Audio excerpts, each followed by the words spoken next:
What a win for her. Happy birthday, All right, well, that does it for Fox 32 News at noon. The news continues on Chicago Live on Fox Local. Next stop, Sherry. Have a lot to get to today, so let me walk you through where we're going with things, what we have lined up in this first hour together. Who could forget that historic moment at St. Peter's Basilica 1 year ago tomorrow, especially if you live in Chicagoland. There was such a point of pride for so many of us. It was the day that Robert Francis Prevost uttered his first words as Pope Leo XIV. And so I'll be talking to the Commonweal magazine senior correspondent about Pope Leo's 1 year anniversary. Can you believe it's been a year? As the first American pontiff, so much has happened in that first year. So looking forward to that conversation. Also, we'll have Vote Beat's editorial director as we continue to analyze the results from Tuesday's elections in Indiana. Some big conversations coming out of that primary. We don't usually have big conversations coming out of primaries, but this year is very different for many reasons. So those candidates endorsed by President Trump won big, most of them, and the question is, do those Indiana victories send a warning to Republican dissenters now? What does it say about what's to come in the general election? There's one thing when you talk about primaries, because that gets your base going. Will that transfer over to the general election? Still a lot of questions. We're going to dive into that as well. But first, we start with a century first for Chicago. An eaglet has arrived. Matthew Freer from the Chicago Park District, Assistant Director of the Department of Natural Resources, is joining me now. What an exciting time. Absolutely. We're really excited that this happened this year, and it's a sign of great things for Chicagoans. All right, let's start with that sign of great things. A lot of work has gone into getting to this point where we could have an eaglet in this area. Talk a little bit about that. Sure. So we at the Chicago Park District have managed natural areas, these big natural areas on the city's southeast side for over a decade. And a lot of work has gone in to making these sites ecologically healthy and restoring them. The site where the eaglet has showed itself is relatively new for us. We started management in 2019, but we've actually received 3 different grants that have helped us restore the property right along the Calumet River. And so all of that work has brought about restoration, repopulation of native species. And so the eagle nesting there just signals to us that the restoration work is working. It's having an impact on the health of the park it's in and the adjacent properties that we're also doing restoration in. And when you talk about an area being ecologically healthy, expound on that for those of us who may not really get it. Sure. So when we took over management of the park, there were a lot of invasive species, meaning weedy, mostly Eurasian species that tend to dominate. So it was dominated by species like buckthorn, Phragmites, cattails. These are species that are non-native to the area and tend to create a monoculture, which tends to suppress ecological diversity. So by both managing those species and promoting the native species growth by seeding and planting trees and shrubs, we're able to create a healthier, more balanced ecosystem that then brings in other ecological diversity. So that promotes healthier insect population, healthier bird population, and we're seeing the fruits of that with this eagle. Now, we're celebrating the eaglet. Where's mom and dad? As far as I know, they're on the nest. If you've never seen an eagle's nest, it's quite the sight. They can be up to about 12 feet in diameter. So it looks like a massive ball of sticks that high up in the trees. And so they're there rearing this eaglet. We believe the eaglet's 2 to 3 weeks old. We do anticipate it starting to fledge or fly in the coming weeks, and probably by July, we expect it to be flying on its own and off doing its own food finding. Oh my goodness. You know, many of us have been watching the eaglets out right outside of the DC area for a while, which leads me to ask, do we have some cameras out there? I mean, can we watch our own eaglets here? I've gotten this question a lot, but unfortunately, because of where it is, it's in some trees, kind of in a pretty isolated spot within some natural areas. We don't really have great view. In fact, we didn't know that the eaglet existed until probably about 2 weeks after it was born. There's some dedicated birders on the southeast side who have been going there pretty much every other day to keep an eye on this nest. And it's really hard to see inside of it. So unfortunately, we can't get cameras on there to watch the progress. We do encourage, if visitors do go, to stay on trails, because we don't want human impact to scare off the parents or have an impact on the eaglet, and for them to abandon the nest for any reason. Yeah, I mean, is it worth like roping off an area like we see for, Monty and Imani and, all of the smaller birds? It's a good question. I think, again, the location is pretty isolated. So I hope that people can be respectful of the wildlife and stay on path. If we have to quarantine off an area, we certainly will.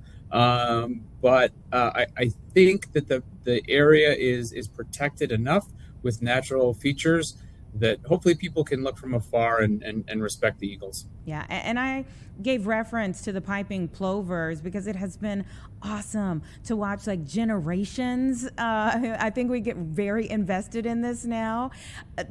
Is that the hope that we'll start to see, like, okay, we'll be able to track this one, we'll see when it starts to fly off and maybe it returns, and we'll be able to kind of see a development and a family that's growing? So we won't be able to track the eaglet in the same way. We've been able to track the plovers because they're banded, and so we can identify individual birds with those bands.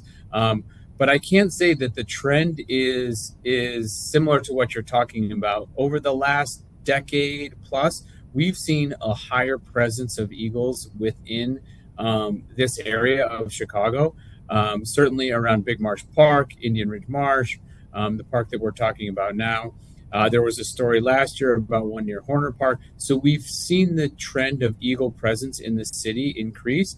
So we absolutely hope that the trend continues, and we're seeing the continuation of eagle populations within the city. How important is this time period then to all of those hopes and dreams that we have down the road?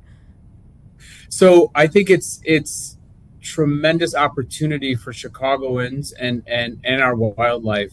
So we at the Park District are gonna continue on our restoration efforts, and we are working on adjacent properties and always working to improve the ecological health of these sites.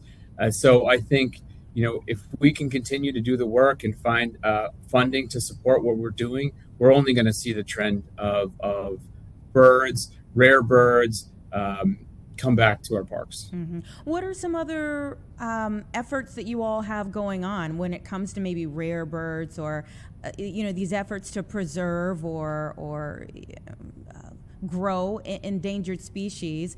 What are some of the other efforts that you all have going on right now? Yeah, that's a great question. So, of course, as you referenced, everyone knows Monty and Rose, and their offspring, who are back at Montrose this year. So we're continuing to support those birds. But in and around where the eagles are nesting, we have a whole lot of wetlands and hemi-marsh habitat, which is a globally rare habitat type. And so we, along with our partners in Audubon Great Lakes, have been tracking secretive marsh birds in these properties for just about 8 years. And we're seeing these birds come back. So we're managing wetlands and our hemi-marsh habitats to create habitats for these birds that some have not existed, not quite a century, but 20 to 30 years in the area. So by managing water levels and creating, again, a healthier ecological system, we're seeing the return of what we call secretive marsh birds to the area. What makes them secretive? Do they not want to be seen?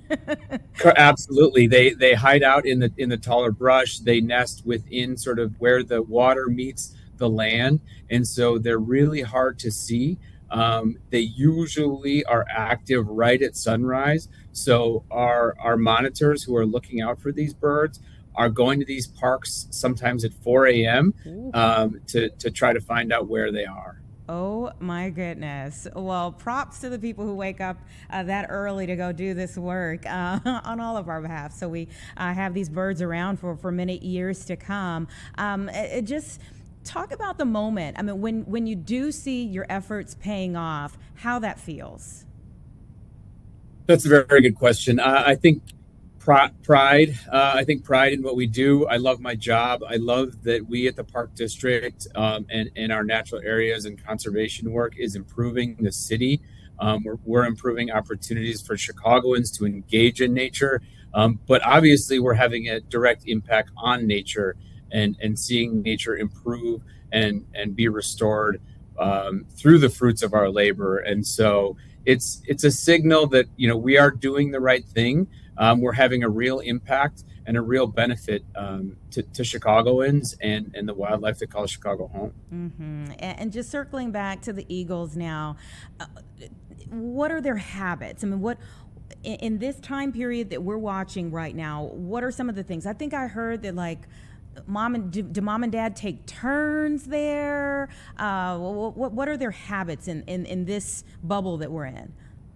So I'm going to speak generally about nesting birds and because I'm not an eagle expert, but for the most part, you have parents foraging for food, bringing the food back to the nest. I think one of the reasons, this is a little bit of a guess here, but an educated guess, one of the reasons they picked this location is because eagles feed often on fish. And so this site is immediately adjacent to the Calumet River. So my guess is that the parents are scurrying off to find fish in the river, bringing it back to the nest. We also have, about 500 acres of natural area in the surrounding parks. And so I'm sure that they're also going through and finding small mammals and rabbits and squirrels and those types of things to bring back to the nest for the eagle to eat. And on a final note, before I let you go, the timing of us talking about a first in a century for Chicago, that we have an eaglet that is here for all to wonder about. And we have an interview in the 3 o'clock hour about America 250. It is a beautiful coincidence that we're talking about this happening when the nation is celebrating such a pivotal moment as well. What do you think it is about the eagle that causes us to have so much awe? I think it's a symbol of America, right? But I think it's also a symbol of conservation, right? When you go back to the 70s and you talk about one of the symbols of conservation is eagle populations were in decline because of heavy DDT use as an agricultural tool. And so it was this awakening, decades ago that conservation matters and that human action can improve conservation. And so I think it's a sign of America. It's a sign that we as Chicagoans can help improve our city and our wildlife. So I think it's something that we can all get excited about. Mm-hmm. Well, we are. Thank you so much for what you all do on a regular basis. It's a great time and wonderful to hear about this. I hope that we have many more announcements like this down the road. Thank you. Appreciate your time. All right. Have a great rest of your day. You too. Just about 1:15, everyone. Give us 2 minutes and we'll be back with our next discussion about Indiana elections that just took place this week.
everyone. 116 right now. One of the big words of this year, where we're looking at midterm elections, is redistricting. It has become a big topic, and we've seen state after state take up these measures or not.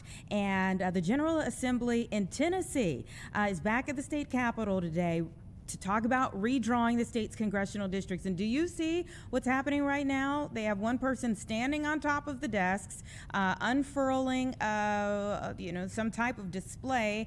Just moments ago, they're trying to get her off of the desk, and it said to stop redistricting.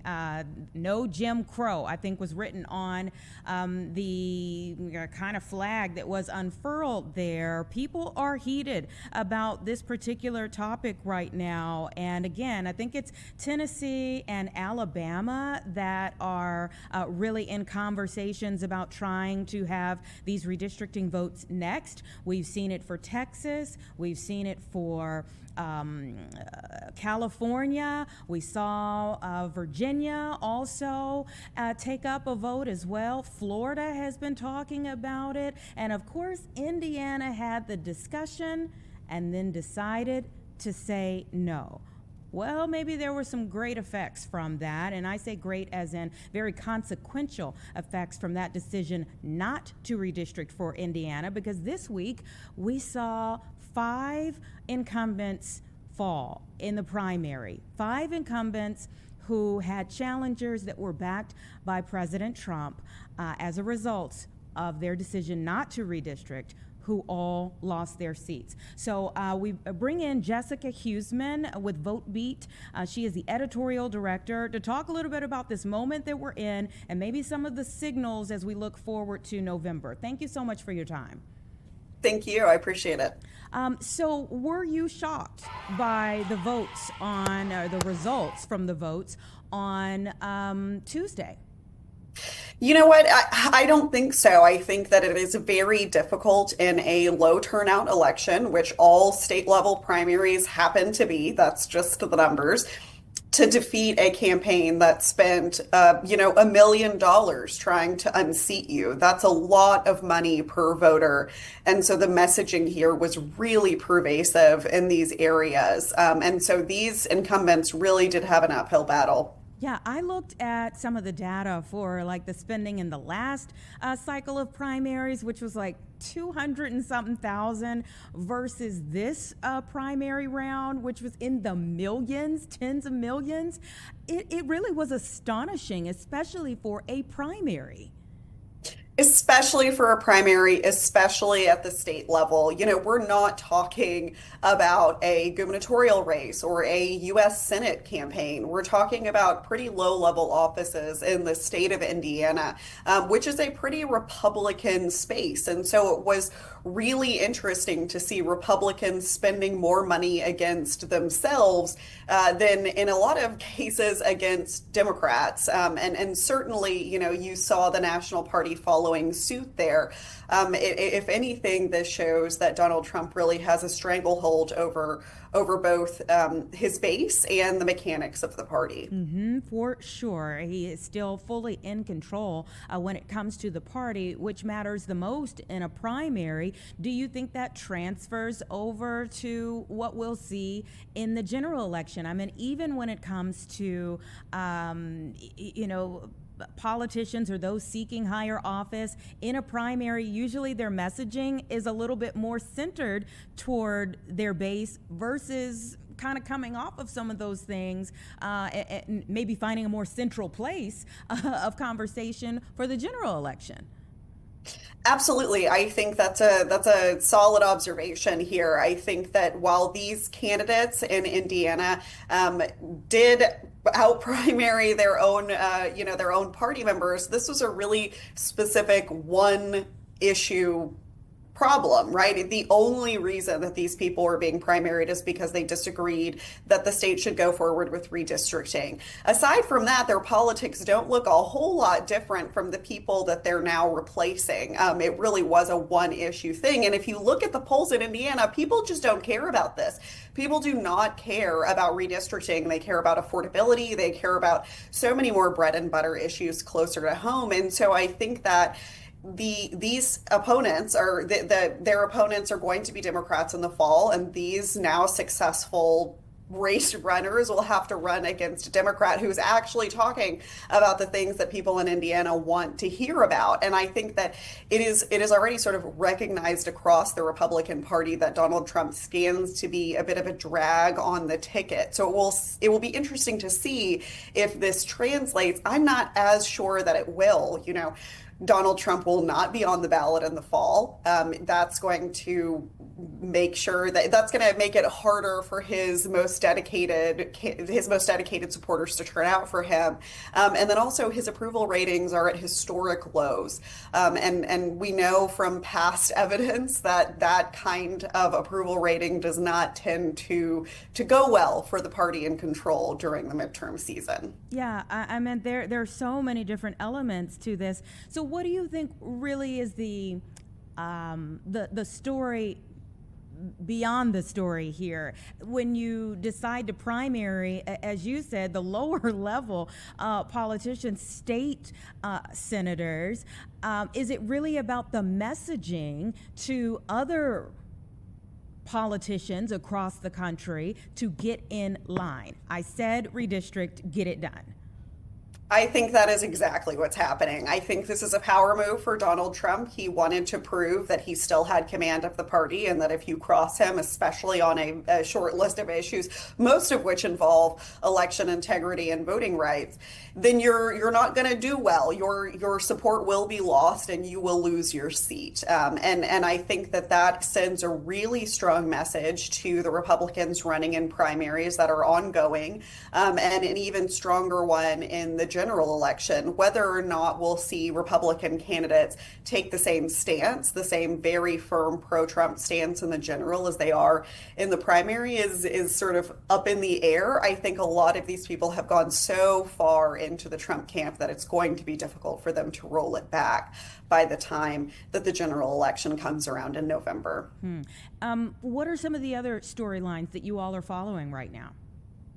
I think that especially with the recent Supreme Court ruling on the Voting Rights Act, we're really expecting the redistricting battles to continue. I think, as you mentioned in the lead up to this segment, we are seeing states across the South try again to redo this. I think a lot of them will be limited by time constraints. And so I'm not sure that they'll be successful in redrawing the maps for November, but that doesn't mean they can't try again for the local elections that happen next year and the year after, when we'll be in a presidential election. So I think what we're going to see is an endless cycle of redistricting rather than just the 10 years, than once every 10 years, which is what we've been used to as a country to this point. Yeah, and then there's the question of what voter fatigue will look like going in circles with this one particular issue when that's not the biggest issue on voters' minds right now.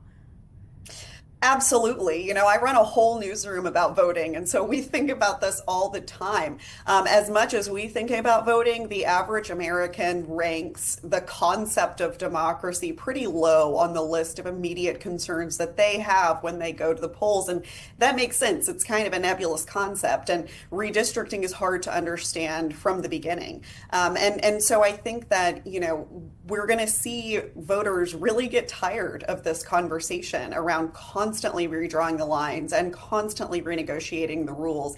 It's just not what polls show that Americans are interested in right now, and what they think is going to affect their daily life. Yeah, and on this, there's really yes, the politicians will point fingers, but we are seeing both that people want to win. So we're seeing both sides like this. I think someone said recently, like, this is a race to the bottom. Like both sides are leaning into, well, I've got to do what we've got to do this. They're both tinkering with it. Yeah, absolutely. I think that's a great way to put it. This is absolutely a race to the bottom. And we're even seeing states that took huge steps to limit gerrymandering jump right back into the fray. California had to sort of redo its independent redistricting commission, which not long before that state was hailing as a huge progress in terms of democratic achievement.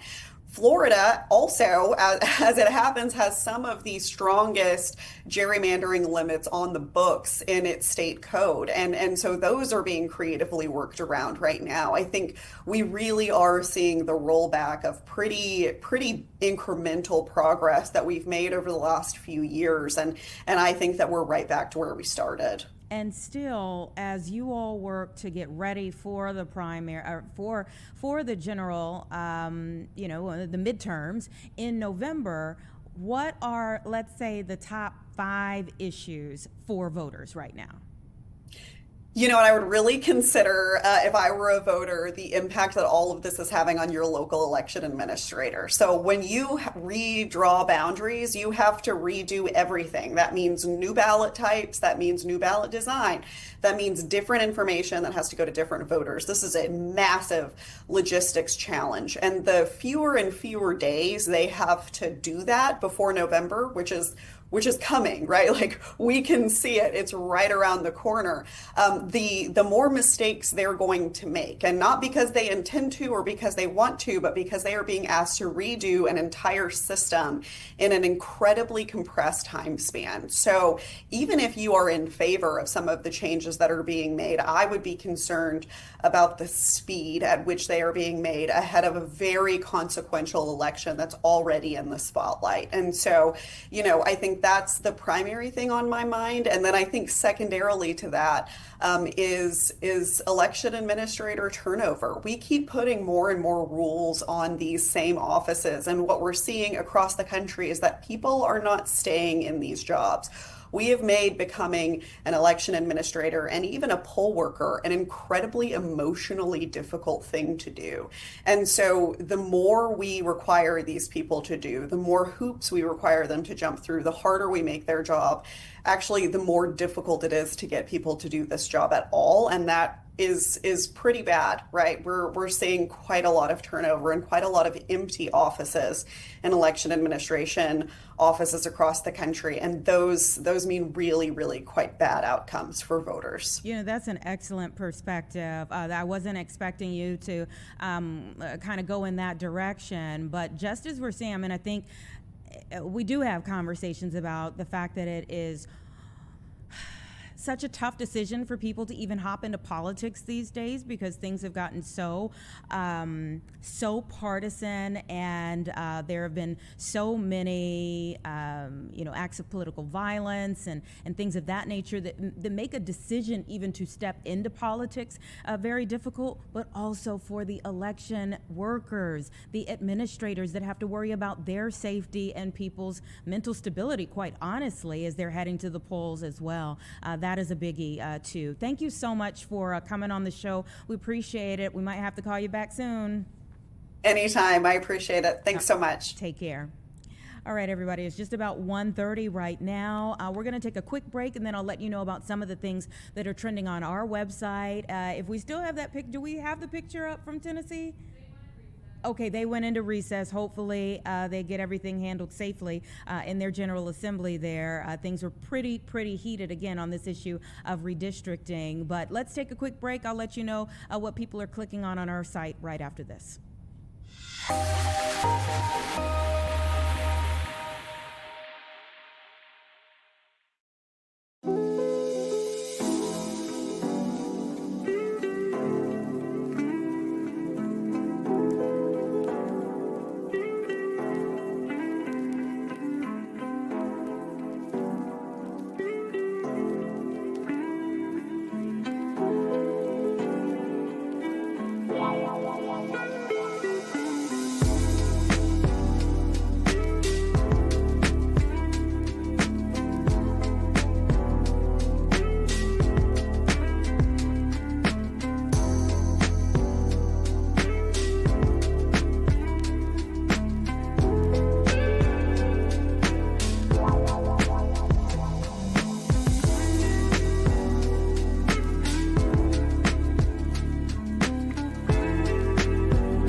welcome back, everyone. It's 1:32 right now. Let's talk a little bit about some of the things that we're monitoring on our website right now that you all have been clicking on already today.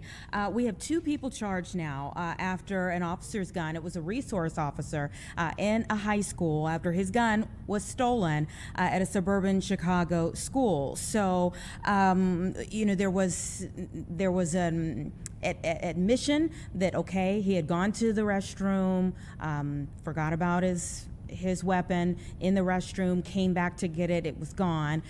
There was a full search by several different agencies that all came to the school. I mean, you think about it, you're in a high school and a weapon goes missing. So there was a full search. Canines, you name it, they brought it all in to search for this gun, nothing. So they actually had a day off from school the next day because you don't want kids in the school if you don't know where a weapon might be. And now we have 2 people that have been charged.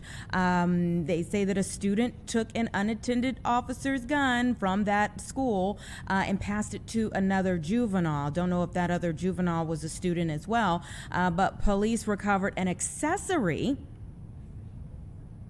That gun is still missing.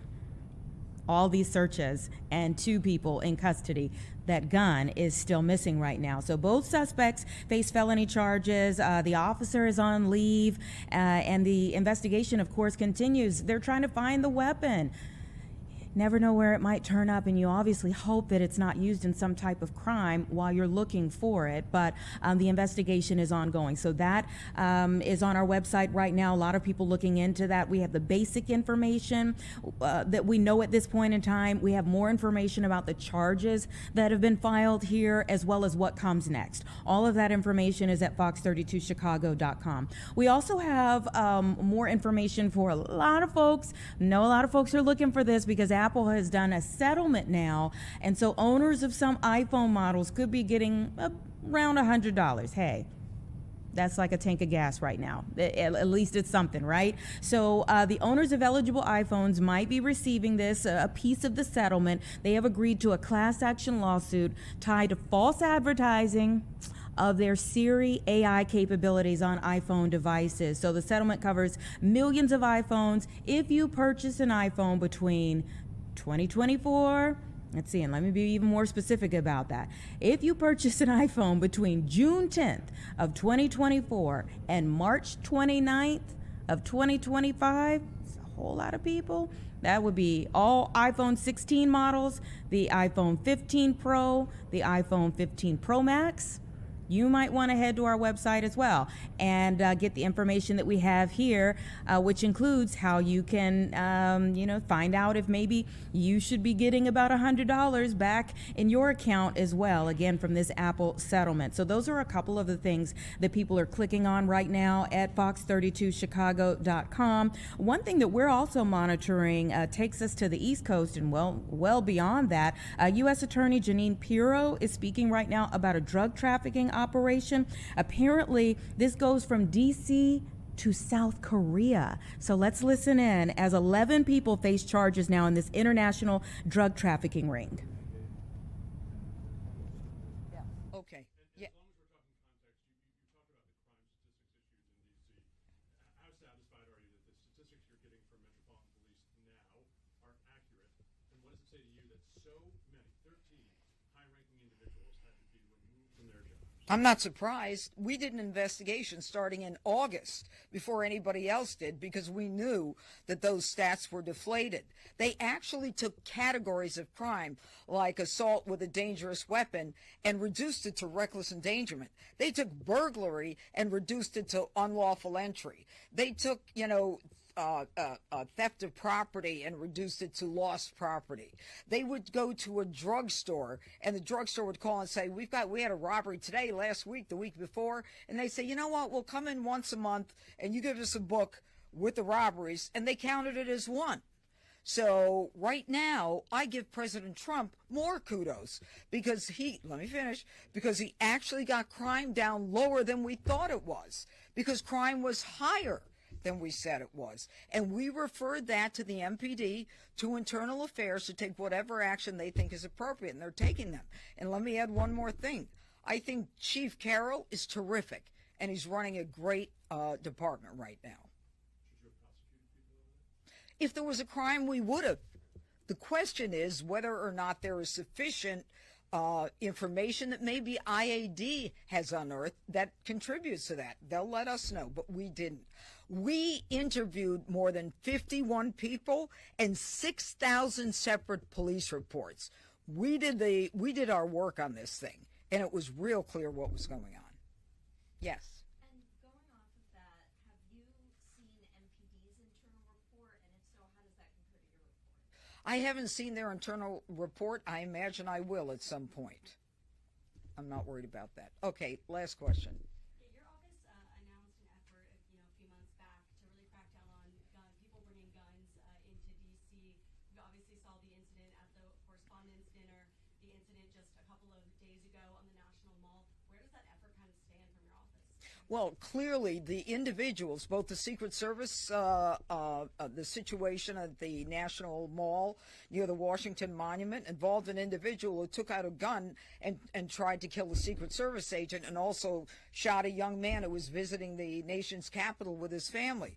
Cole Allen trafficked, came across the country to kill the president and anyone else he could. I mean, those are illegal weapons that are being used in crimes, and we will prosecute them to the full extent of the law. Thank you, everyone. Have a good day. So we heard kind of the tail end as reporters were asking her some of the questions there, which took us to discussions about that shooting at the Washington Monument, the officer-involved shooting at the Washington Monument at the start of the week. And she says not much of an update there, but just confirming that this was between a Secret Service officer and a suspect there, and that one juvenile also was hit in that exchange that happened there. Also, she talked about crime rates and the work of the Trump administration to lower crime rates throughout the country, but especially, they've put an emphasis on Washington, D.C., and she mentioned the White House Correspondents' Dinner and the ongoing investigation there into the suspect behind that. Now, as it stands with the drug trafficking investigation, we know that 12 people were arrested, 7 have already been indicted and turned over to the FBI, 5 are facing other drug-related charges. An additional person was also indicted, but is still at large at this point in time here. But the arrests and what they were able to take off the streets. 18 firearms recovered in this. They recovered 2 kilograms of suspected narcotics, $50,000 in cash, a pill press. There's so much here for fentanyl pills. So 6 of the 8 indicted suspects face the 10-year mandatory minimum sentences. 2 face 15-year compulsory sentences. But this was a big investigation, a year-long investigation, she said there, into this drug trafficking ring that went from D.C. again to Korea. So she was really touting their efforts in making these arrests, these indictments to come forth, and obviously getting so many illegal weapons and drugs off of the streets. So we just wanted to be able to listen into that for a few moments there as they continue to work on this. They said that the arrest happened in Washington, D.C., Maryland, Los Angeles even. This is how far this spread as they were looking for all of it. They did 20 residential search warrants for this type of drug trafficking ring here that is transnational now. So, touting the arrest now today for this year-long investigation and letting us know a little bit about not just the work that went into making it happen, but also what they were able to achieve through that as the investigation continues on. You have the indictments now, but you have to continue on with convictions. Okay, so that's what we're monitoring right now. I told you about some of the things that we see people clicking on our website that you can check out as well. We're going to take a 2-minute break, and then we're going to get into our next discussion here on the show, and that takes us back to 1 year ago tomorrow.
Okay, welcome back, everyone. It's just about 1:45. A couple of things before we get into our next discussion here. I do want to tell you about one of our big stories of the day because it's been pretty shocking. You know, we're getting ready to talk about a positive anniversary coming up tomorrow, but there's also a very disturbing anniversary that has caught people's attention that we have been covering throughout the day. It was just tomorrow would be, or no, excuse me, Tuesday made 10 years that a local girl has been missing from this area, and now police are actually excavating South Elgin property in a renewed search now for this young lady. Her name was Kiana Galvin.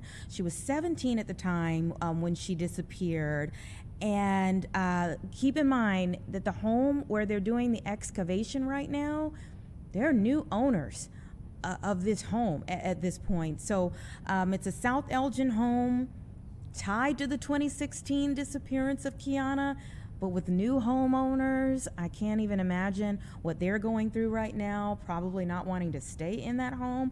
But the investigators renewed this search after they had what they call ground penetrating radar that revealed underground abnormalities, anomalies. And so they've been out at that house all day. We had Saquon on this story first thing this morning as they were setting up tents to get back out there today. And we'll have Leslie Moreno on that story throughout the rest of the evening. It is a big story.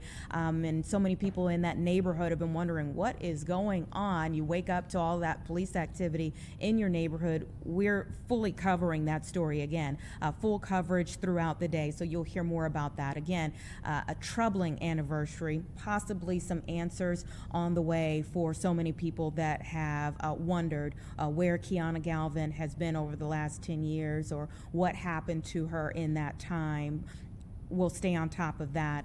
On a positive note, in terms of anniversaries, tomorrow we'll be celebrating Pope Leo will make 1 year as the pontiff, the first American pontiff. And yes, everyone's chest sticks out just a little bit further here in Chicagoland because he's from our area. And so we have Heidi Schlump with Commonweal Magazine. She's their senior correspondent. Heidi, when your mind goes back to a year, I mean, first and foremost, there's so much that's happened in that year. So true. It seems so long ago. Seems like he's been Pope forever. So long, yet I'm sure maybe in some instances it probably feels like yesterday. Take me back to the moment when we first found out that Mr. Prevost would be Pope Leo the 14th. What was going through your mind in that moment? Well, I was here in Chicago, not covering it in Rome, but as I watched him come out onto the balcony and heard the announcement, I was a little surprised, but not that surprised. So our Vatican correspondent at the time, Christopher White, had already, noticed Robert Prevost and included him among the list of possible papabili, or people who could have been elected pope. So it was a little bit surprising, but not completely shocking, and very exciting. And then when we heard that he was taking the name Leo, I, like many people, immediately thought of the last Pope Leo, the 13th, who wrote the foundational document that really started Catholic social teaching. So I was excited about that as well. The first American. How do you think that has, what do you think the impact of that one element to his papacy has lent to this year, being the first American? Yeah, so there was some controversy around that, right? Some people thought, oh, an American could never be elected pope.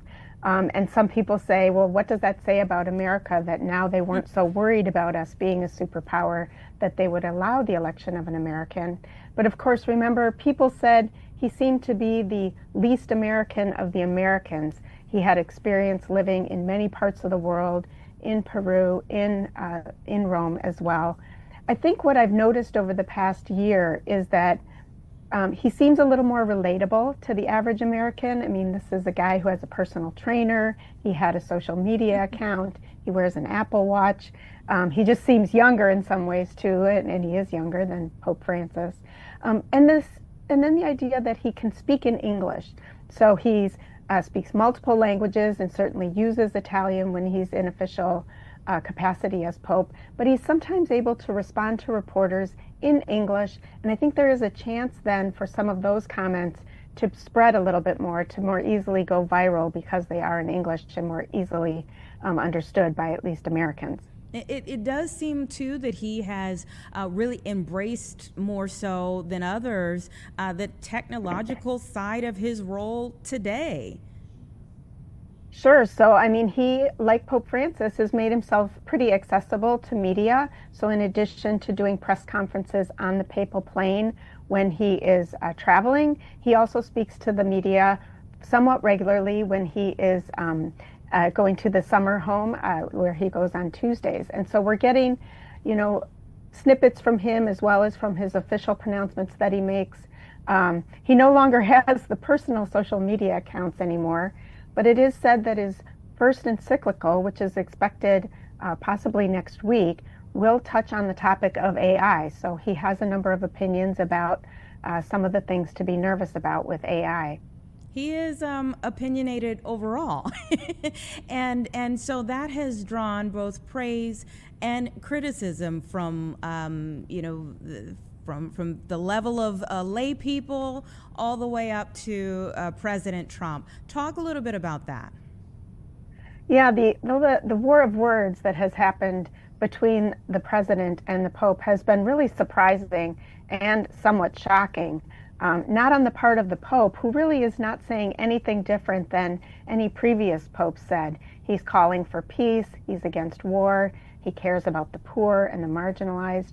These are topics that we heard not only from Pope Francis, but also from Pope John Paul II, Pope Benedict before him. So that's not surprising. But that a sitting president would, in such a shocking way, criticize the Pope specifically using social media and then in interviews is pretty surprising. And what's interesting to me is that Leo is very good at not raising the temperature. He doesn't, respond in kind, but he's also not going to back down. He says, I'm preaching the gospel, that's my job, and I'm going to keep doing it. Mm-hmm. And so while Pope Leo and Secretary Rubio could be talking about any number of things, we also think that this meeting is in part maybe to take the temperature down from President Trump's words, to do a little PR here as well on behalf of the Trump administration. Yeah, it's pretty likely that that's part of what at least Rubio is hoping will be accomplished with this meeting. There's not a whole lot coming out about what happened there. It said that it did go longer than expected. There was some news about the gifts that were exchanged and how Pope Leo did give Marco Rubio a pen made of olive wood. And of course, the olive tree or olive branches are thought of as associated with peace. They did discuss the world situation as well as, especially with the Middle East. So it's likely that Pope Leo reaffirmed the things that he was saying. I don't know what was said on Marco Rubio's part, but at least the appearance is that the relationship is strong enough that at least we can have this meeting. Some commentators have noted that it's odd that President Trump has not had a phone call with Pope Leo yet, and it's been a year. So I think this meeting with Rubio probably does mend a few fences. Mm-hmm. And so how will Pope Leo be marking his anniversary? Oh, I'm not sure. My guess is that it'll probably be a day much like any other day for him. I don't know if there's anything special planned. Certainly there's been a lot of analysis and talk about Pope Leo this whole week as we've approached the anniversary. And certainly Donald Trump made it more newsy by his continued comments, even just a day or two before Marco Rubio's trip. I do think it's interesting. There also was a poll released this week that showed negative reaction on the part of Catholics in the U.S. as well as Americans more broadly to some of the comments that President Trump has made. So I think Pope Leo his popularity is still rather high, especially compared to the president as he starts to his second year. When you say negative reactions, do you remember statistically, what percentage of Catholics voted for President Trump? Yeah, so the number of Catholics who voted for Trump had increased from from each time so more Catholics voted for him the first time, and then they voted for Joe Biden, and then they returned to the Republican Party and voted. Over half of Catholics who voted for President Trump, which was an increase, and there were also increases among Latino Catholics as well.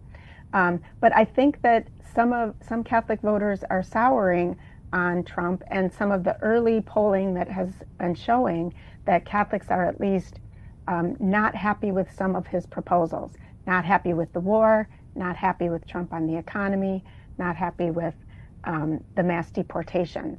The Washington Post poll that just came out earlier this week showed that 90% of U.S. Catholics were unhappy with the post that Donald Trump did on Truth Social that used the meme where he was portraying himself as Jesus. He later said that he thought he was a doctor in that photo, but they found that disturbing or blasphemous. But there are quite a few other polls that are showing U.S. Catholics having still maybe supporting Trump overall, but definitely softening on their approval of his policies. Very interesting, again, in the midterm year when you won't have President Trump on a ballot, even in 2028 won't have President Trump on a ballot, but the policies, the impact of the policies could be seen on ballots. Yeah, I don't think there's a lot of proof yet that voters are moving away from Trump. So even the large number of evangelicals who are not happy about that Jesus meme that Trump posted are likely to still vote Republican in future elections. So I don't know that we've seen that yet. Although I do think with the Catholic vote, there is the possibility that Latino voters who moved towards Trump thinking that he would be helpful for economic reasons may be moving away from him, given how the economy might be affecting them with gas prices, etc. And then on top of it, the way the deportations have been handled. So that's kind of President Trump's effect on the Catholic Church. As we mark this 1 year of Pope Leo the 14th, what has his effect on the Catholic Church been? Whose effect? Leo's? Mm-hmm. Oh, well, I think it's had sort of a moderating effect. Pope Francis was a bit of a maverick and sometimes could be polarizing, especially here in the United States. There were a number of conservative Catholics, more traditionalist Catholics, especially those who favor the Latin Mass, who did not like Pope Francis and some of the restrictions that Pope Francis tried to put, particularly on the Latin Mass. Pope Leo has been less polarizing, and I think he has really tried to focus on the topic of unity and the idea of bringing everyone together in the church. And at least in the first year, it seems like both sides have given him some grace period and accepted that he's trying not to be an extremist in any sort of way and has been able to bring people together. I think he has remained committed to the things that are important to him. He still speaks about synodality and is very much similar to Francis in caring about the marginalized, the immigrant, the poor. So in that sense, not that much different than Francis, but a different temperament. And I think so far that has been a positive thing for the U.S. Church. Mm-hmm. Are you seeing growth? So there was a lot of talk around Easter about the rising number of adults converting to the faith, which culminates on the Easter Vigil the night before Easter. And while that news is good, and we're always happy to see people embracing the faith or choosing to become practicing Catholics, it is true that is still counterbalanced by more people leaving the church than enter the church. So the U.S. Catholic Church, like most institutional religions, is facing decline, disaffiliation, and obviously all institutions in our culture right now are relatively suspect. So it's sort of a good news, bad news thing, but definitely positive that at least there's an increasing number, a return to pre-COVID levels in terms of the number of people who are converting. Yeah, very balanced way of looking at it. Thank you so much, Heidi. We really appreciate it. We always love being able to call on you. Thank you for your time again. Thank you. All right, everyone, it's just about 2 o'clock, so give us 2 minutes and we'll be back. I'll let you know what's coming up in the second hour here on Chicago Live.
Welcome back, everyone. Thank you so much for being here in our 2 o'clock hour of Chicago Live for the day. Just kind of looking over some of the things that we've lined up for this second hour. We'll be talking a little bit about river cleanup as we get into better weather. I know it's been a little tricky over the last couple of months here. April and May are always kind of up and down, lots of storms, lots of rain, all of those things. But we do have a concerted effort, a group that makes a concerted effort to make sure that the river, the waterways here are clean. And they're getting some help, and we're going to talk a little bit about their efforts coming up later on in the show, in this hour.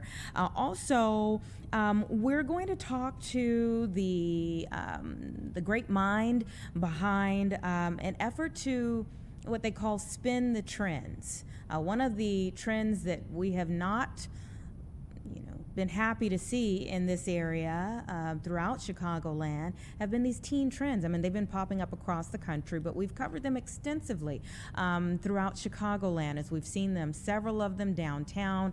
We've seen them in Hyde Park. We've seen them in so many other areas. And so more adults are coming to the table to say, like, all right, let's rethink how we are addressing these issues that we're seeing and how we can maybe spin what we're seeing into more positive territory. By far, we could all use that, and especially as we get ready for the summer months when kids are going to be out of school. Before we even get to the day that school lets out, having something in place. And so there is a Graduates Over Guns event that's going to be happening tomorrow, and we're talking with the organizer behind that. We'll give you those details soon, as well as a conversation about a little help for those folks who are lactose intolerant. We'll get to all of those things. But first, I want to take you to the first live picture that we are getting this evening for the visitation that's now beginning for Officer John Bartholomew. This is a live look outside of St. Andrew's Greek Orthodox Church here in Chicago. You can see they are, starting to gather. You will have officers, friends, family members, supporters. People will come from near and far to show support, not just for Officer Bartholomew's family, and by far they are the central thoughts, our thoughts and central focus of our thoughts and prayers for this particular day. But also everyone that worked with him, and for the Chicago Police Department as a whole. Whenever one is lost, it affects the whole. And so many officers, and again, many others, will gather at St. Andrew's Greek Orthodox Church, both today and also tomorrow. Now, today is the visitation. Just started moments ago. It will be held until 8 o'clock this evening. Tomorrow will be the funeral service back here at the same church. That is scheduled for 10 a.m. We are going to stream it on Fox Chicago. So wherever you are in your day, you can take a moment, just a moment, is the very least we could all do to think of both Officer Bartholomew, his family, and the rest of CPD. There's still one officer who is in the hospital right now, still trying to recover from the incident that took Officer Bartholomew's life. If you think back just a couple of weeks ago, these were the two officers who were shot on April 25th at Swedish Hospital after a man who was arrested for an armed robbery said that he had swallowed drugs to get them to take him to the hospital. We still don't know how he was able to get a gun in, but that gun then was used to take the life of Officer Bartholomew and critically injure the other officer who was his partner on that day. So a lot of questions that still surround the initial incident that has led to such a tragedy. The investigation into all of those things will continue, but today and tomorrow we say in earnest thank you for the life and sacrifice of Officer Bartholomew, and remember his family during this very, very difficult time. He was a husband, a father, and those things mean so much more than even his service to this city, which we all are so grateful for as well. Again, today and tomorrow, the services for Officer Bartholomew, and we will take you back to the live pictures as we get them. But we want to get into our conversations now for this hour. Our first guest is already here. So many people struggle with being lactose intolerant, and it really alters your diet drastically, and some people experience that intolerance from early on in life, and others kind of pops up out of the blue one day. Well, there may be some help on the way. We have Cleo Davis-Ehrman, who is the co-founder of Berrier. Thank you so much for being here. Thank you for having me. It's a pleasure. Tell me a little bit about this patch. We often think of patches for things like people who are trying to quit smoking, but this is brand new. Yeah, same technology. It is something that you apply to your skin, but in this case, it delivers lactase enzyme directly into the bloodstream for steady all-day support. So it's just one cute patch. I've got some here. That will keep you covered all day long without any discomfort when you eat dairy. And how long do you wear it? How long does one patch last? 8 to 12 hours. So one patch is generally enough to keep you covered all day long. So unlike with lactase pills, where you have to time the pills perfectly and take pills every time that you're consuming dairy, this product allows you to put one patch on, and then live your life eating dairy throughout the day without having to increase, the number of products that you're using to support you. But you're putting on a new patch each day. Each day, yep. Mm-hmm. And what type of time frame, have people noticed a difference, those who have experienced it thus far?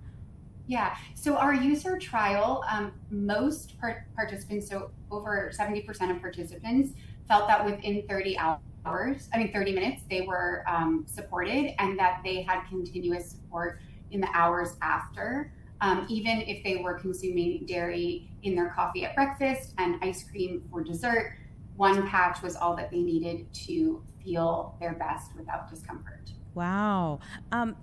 Take me back to how you even had the idea for something like this.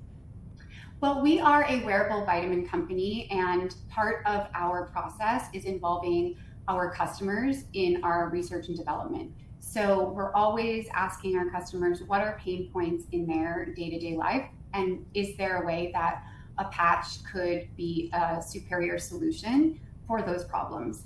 And lactose intolerance and digestive comfort in general was one that came up time and time again, not because the pills on the market don't work, but it's how they need to be used that our customers were really having a hard time with. It's lots of planning, lots of pills, and it leaves no room for surprise or spontaneity. If you're tempted by something but you didn't have your pills on you or you didn't time them perfectly, you might opt out of eating dairy. And at Barriere, our whole mission is, making it as easy and convenient and fun as possible for people to take care of themselves every day.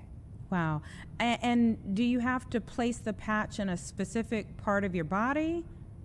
So we suggest clean, dry skin anywhere but your face or any particularly hairy parts of your body. And that's only because we don't want to interfere with the absorption into the bloodstream. But otherwise, popular locations are arms, hands, wrist, neck. It can be visible or it can be discreet based on your preference. And they're waterproof and hypoallergenic. So you really don't have to make any adjustments or compromises in your day-to-day life to be able to just, eat dairy without discomfort. And it's just one patch, and stick it and forget it. Wow. And again, going back to idea to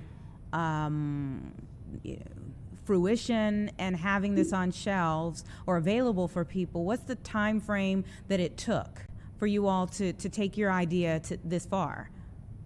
About a year. So about a year ago, almost to the day, was our first sample production. And it's really important for us to test and test and test until we feel really great about a product. And then, a few months for marketing and packaging and all of that stuff. And now the product is officially available in Walmart and on our direct-to-consumer site. And we're so excited that it's finally going to be in the hands of so many customers who are looking for a solution that helps them eat dairy without compromise. I mean, congratulations on getting it on the shelves in Walmart. That is huge. How does that change your business? Well, it changes. It doesn't change a lot in the day-to-day, but it means that we can reach more customers. Walmart has the largest and fastest growing digestive health aisle in the country. So they were a perfect partner. We know that people are already looking for digestive comfort solutions in their local Walmarts. So partnering with them just means that more and more people can find this product and access this product, and being accessible both from a distribution and a pricing perspective is really important to us as a brand. And once you start wearing it, would you have to wear it forevermore? Or is it like a set time period that you have to wear it for it to have long-lasting effects? Daily or as needed when you're consuming dairy. So the same idea is of pills, in that, when you want to consume dairy, or, if you're consuming dairy every day, you would just put it on every day, but you don't need to reapply it, and there's no timing or restrictions on how the product can be used. Have you heard of any adverse effects? No, none. And, our products are made in a medical grade facility in the UK. We are one of the only consumer brands that they work with, mostly hospitals and healthcare organizations. So we hold ourselves to the highest levels of safety standards and certifications. And in all of our trials throughout the course of the year, there have not been any adverse effects. And how exactly is it working once you put it on? I mean, what is it doing in your body? Yeah, so the ingredient is the same. It's lactase, and it is micronized to a particle size that is small enough to be absorbed through your pores. So you put on a patch. They're really small, but all of the ingredients are packed in there, and the heat from your skin activates the ingredients, and they go directly into the bloodstream. And lactase and enzyme helps with relief of a variety of symptoms associated with dairy discomfort, and it will deliver the enzyme steadily throughout the 8 to 12 hours. I mean, this is mind-boggling, really, what you all have been able to do. What other types of patches do you have? So we have daily essentials like vitamin D, B12, biotin. We have targeted support for things like longevity or calm. So our NAD patch is really popular. And we have kids products, kids multivitamins, kids sleep, and a number of formulas to support all aspects of beauty and wellness from the inside out. Is it one patch at a time? And even I would ask too, like with pills for all of these different types of things, sometimes you can't take them at the same time. So can you wear the two different patches at the same time?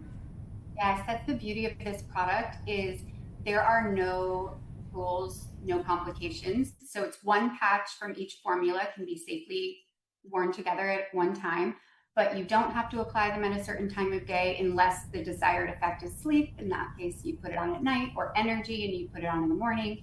And you don't have to have food in your stomach because they bypass the digestive tract entirely. So unlike pills where, sometimes you have to take them with breakfast in the morning or at certain times of day, this product really is empowering customers to create their own wellness routine and make it work for them, not the other way around. And was the whole idea behind your company to usurp having to take pills because maybe people might forget to take it or, don't want to take so many pills during the day? Like, what was that really the idea behind what you all do overall?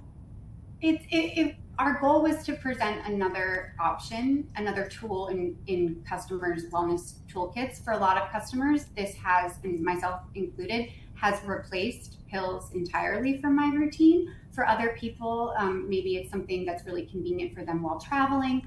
But really the ultimate goal was to make it easier to build a wellness routine that you could stick to. And a lot of people start routines, but they don't stick with them. And for us, we think one of the reasons is because there are so many rules and complications, and life is complicated enough. So taking care of yourself should feel good, and it should feel easy. And this product is stick it, forget it, but it also looks cute. And I think that little visual component sparks joy and makes something that is otherwise quite mundane and clinical feel like more of a self-care ritual than something that you have to do. It's something that you want to do. Mm-hmm. And I do see that this isn't FDA approved.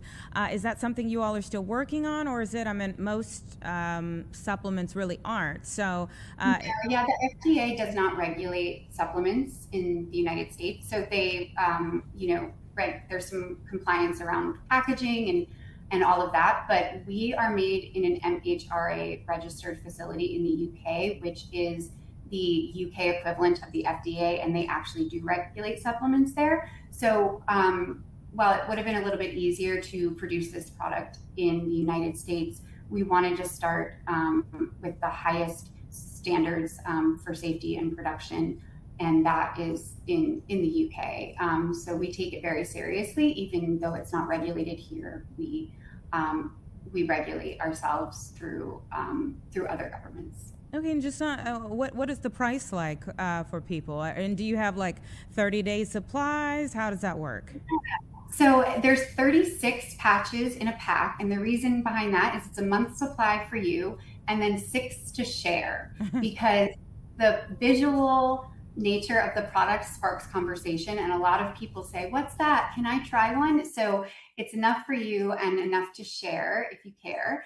And they retail for $12.98. So it's a month's supply for $12.98, and with our website, you can also subscribe and benefit from additional discounts.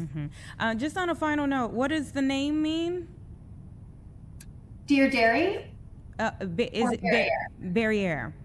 So it's the French word for barrier, and these patches go through your skin barrier, and they also are protective. So it's a play on barrier, and who doesn't like a French-sounding name? So great to talk to you, Cleo. Thank you so much for coming on the show. Congratulations on all your success with this. Thank you, and thank you for the time. Take care. Bye. Mind blown right now, really. I'm mind blown. It's about 2:20 though. Let's take a 2-minute break and kind of get ourselves together here, and we'll be right back.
Okay, welcome back, everyone. It's just about 2:23 right now.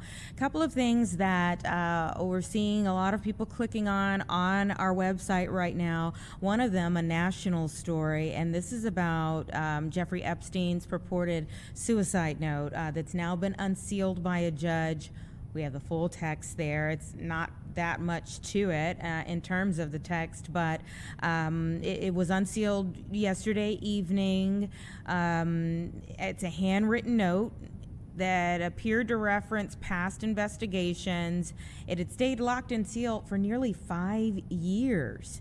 The note here, it's a part of a criminal case now, not just having to do with, convicted sex offender Jeffrey Epstein, but also to do with his cellmate. The man's name was Nicholas Tartaglione. And so the judge, the U.S. District Judge in that case, ruled that the document should be made public, finding no sufficient evidence to keep it sealed, even though it had been sealed for 5 years. So not only have we been getting more and more of the Epstein files over the last several months, but now, as a result of this other case, we get this note. This note has not fully been verified to say that it actually was Jeffrey Epstein who wrote it, and given where it was found, all of those things, there's still a lot of questions about it. And again, it is a part of a separate criminal case, so still a lot of questions behind it, but a lot of interest in it as well, obviously, with everything else surrounding Jeffrey Epstein. So we have an image of that on our website right now. A lot of people are clicking on that. We also have some backstory into the case as well, and you can find that on our website, fox32chicago.com right now. Another story that a lot of people have been clicking on is a man that was found dead inside of a Northwest Side home. He's just been identified now. It was a 60-year-old man that was found unresponsive inside a home on Wednesday. Happened in the 3100 block of North Nashville Avenue, and police are now waiting on an autopsy result to determine exactly how the man died. But we do know at this point that he was 60 years old, and he was pronounced dead there at the scene. So the Cook County Medical Examiner's Office has identified him as Merrick Wolozian of Chicago. That story is on our website right now as well. And again, a lot of people have been clicking on it. One of the things that we continue to monitor is the visitation that is beginning now for Officer Bartholomew as people start to gather there at the church where both his visitation and also the funeral service will be held tomorrow.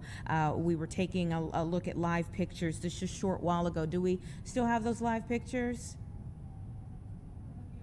Mm-hmm. Okay, you can see here the officers outside standing watch there. You will see a long line of first responders that will be coming through here. There will be a formal procession from the funeral home to the church today. It's a sad moment. It's a sad moment, especially given the fact that, again, there is one officer who is still in the hospital, still recovering from that shooting at Swedish Hospital. You see some hugs there. I mean, again, sad time here for so many.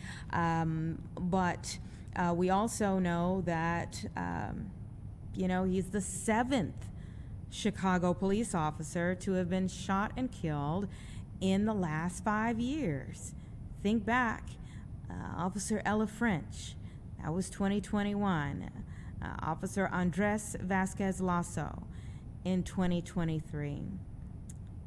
Officer Ariana Preston, also in 2023. Officer Luis Huesca in 2024. Officer Enrique Martinez, also in 2024. Officer Crystal Rivera in 2025. And now the visitation begins for Officer John Bartholomew. It's going to be held until 8 o'clock this evening here at the St. Andrew's Greek Orthodox Church in Chicago. As I said, the funeral service will be held here as well tomorrow at the same location. We are going to have full coverage on that leading into it and throughout that service tomorrow as yet again the first responder community comes together here to mourn one of their own, another one of our heroes here in the city of Chicago who has paid the ultimate sacrifice for their service to this city. Officer Bartholomew was just 38 years old. I think that has been one of the saddest parts of each one of the funerals that I just, read off a list of the officers that we have lost just in the last 5 years. The age and the fact that they stood to have long lives of service, and yet those lives were cut short. Officer Bartholomew, just 38 years old, and his partner, Officer Nelson Crespo, is still in the hospital right now, still on that long journey. What we hope will be a long journey to full recovery, but Officer Crespo was in critical condition as the result of the shooting, and we haven't been given many details. We don't need to know all of the details in terms of what that journey could look like for him in the many days, weeks, months, and years to come.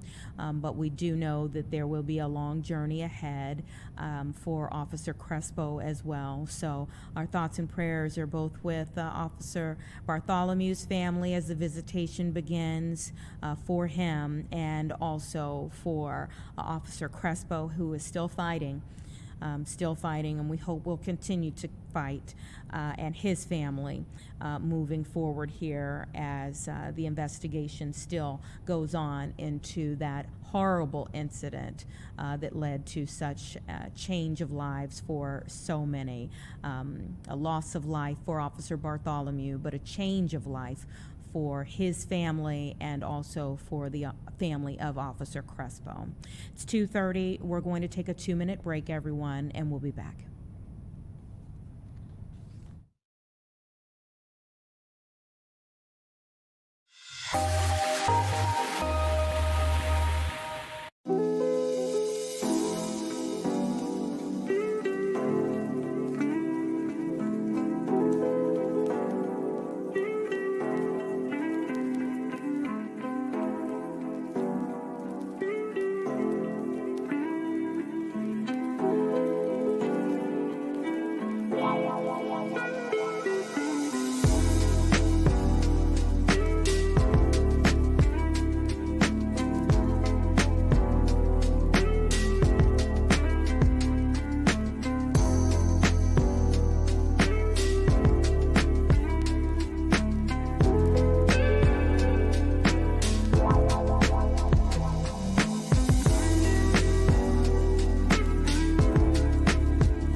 Right, 2:32 right now. As we come back, we're just talking about an instance of gun violence that took a Chicago police officer's life and changed another Chicago police officer's life forever. And so we really want to be judicious about highlighting efforts to get guns off the streets and out of the hands of people who should not have them. And one of those efforts is really wrapping their arms around young people in this area, and it's called Graduates Over Guns. It's a march, it's a promotion of peace, and we could all gain something from more peace here in the city of Chicago. And so I'm glad to have Umi Brooks, who is here on the show and the great mind behind this effort. Thank you so much for your time. Thank you also for having me. Thank you so much. Tell me about why you created this Graduates Over Guns. So Graduates Over Guns was started 10 years ago. I was working at Excel Academy of Inglewood on 71st and Morgan. We were losing a lot of students to gun violence at a rapid, very scary rate, right? And so when we say a loss, I'm thinking in the perspective of the victim and the shooter, because on both sides of the gun, you know, the family it suffers a loss. And we had a student, Dennis Bradford. He was a light in our school. Mother was very involved, and when he died, you know, from gun violence, it impacted us so much. He just shifted the mood in the school, you know, from the staff to the students, the community. So I come from a background of community service. You know, my mother, Dr. Joyce Chapman, has been pivotal in the Far South Side in community engagement as a civic leader. So I said, well, what are we going to do? Because I can't just sit here and just, you know, we're going to just cry about it. We have to be about the change. We have to be change makers. And so that's how Graduates Over Guns were birthed. We were on a phone call with a couple of my coworkers, Celeste Suleiman and Ashley Coleman, and we said, hey, listen, we're going to come together and come up with an initiative, and we named it Graduates Over Guns. So Graduates Over Guns is a nonprofit organization now 10 years later that combats gun violence in the city of Chicago, and primarily we focus on the Far South Side. And we do that through mentorship, tutoring, wraparound service. We're talking about mental health, health disparities in our community, job readiness, job placement, giving our students pride and dignity alongside with, you know, making their own first dollar. And tell me about how addressing all of those things, how you see addressing all of those things as being a sum total to reducing the violence. So listen, because that's a great question, because somebody asked us, we said, hey, so how do we get students or get our youth to stop doing those trends and things like that? I said, listen, these kids, they don't have nothing to do, right? They're bored. And so let's get them into some programming. There's programming out there, okay? And our approach to combating gun violence is to give them that full wraparound service. And then not only just for the student, because that's putting a Band-Aid on an issue. They have to go home, right? And they have family, or they go back to the block. So we're trying to see what is the needs of the family, what is the needs of your community, so we can target that as well. Because we're, like I said, putting a Band-Aid on an issue, on the issue, and having our students, they're having all these great experiences and exposed to these programming and resources and initiatives, then they go back to their block. Well, now you get to spread the word and tell them what we have going on. And we like to, what we do not have within house, we outsource them to different organizations. Like the prime one, I would say, would be Phalanx Family Services here on the Far South Side. You know, they are very instrumental they have different programs. So if we can't do it at Graduates Over Guns, we definitely make sure we find a source for them to go to. And so you channel all of that into a march and rally. Tell me a little bit about that. Yes, that's our biggest event of the year. We do, host many events throughout the year that we're really excited about, but Graduates Over Guns, our favorite time of the year is graduation. So we have this big march and rally where our students at Julian High School, our seniors, they march in their cap and gowns, and they march down the street to our local elementary school, Marcus Garvey Elementary School. And we bring on their 8th grade graduates, and we march back to Julian High School in this big ceremony where we have speakers, our elected officials, our police, and showing the community, hey, listen, gun violence is not just a neighborhood issue, it's not a police issue, it's not a school issue, it's an everybody issue. Okay, it's the UGMA. It's one of the 7 African principles: collective work and responsibility. It is all our responsibility to keep our our neighborhood safe. And so here at the Julian tomorrow, we'll be awarding over $10,000 in scholarships. Wow. And to our award recipients, we will be awarding community organizers that have shown up as champions for change. And we will also be awarding an alumni, a very deserving alumni. He was with us from year one of Graduates Over Guns, and he still does work with us today. So we'll be awarding them, and also a couple of other community members. So we're very excited about that tomorrow. And then we throw them a big party. We have a special guest for them. The students get to let their hair down, and we celebrate them. We celebrate our young people. And they deserve to be celebrated. Absolutely. You know, when they're staying in positive environments. And talk to me a little bit about. I mean, I wish that there were celebrations like this that kept them in positive environments every day. That there were more organizations like yours that were doing this work, and there are a lot of them that could capture all of our youth. Right. No, and that is definitely a fact. There are a lot of great organizations. I know, especially the ones that I work with. Like I said, Failings Family Services. There's Metropolitan, Kids Off the Block. It's so many organizations out there, and this is the thing.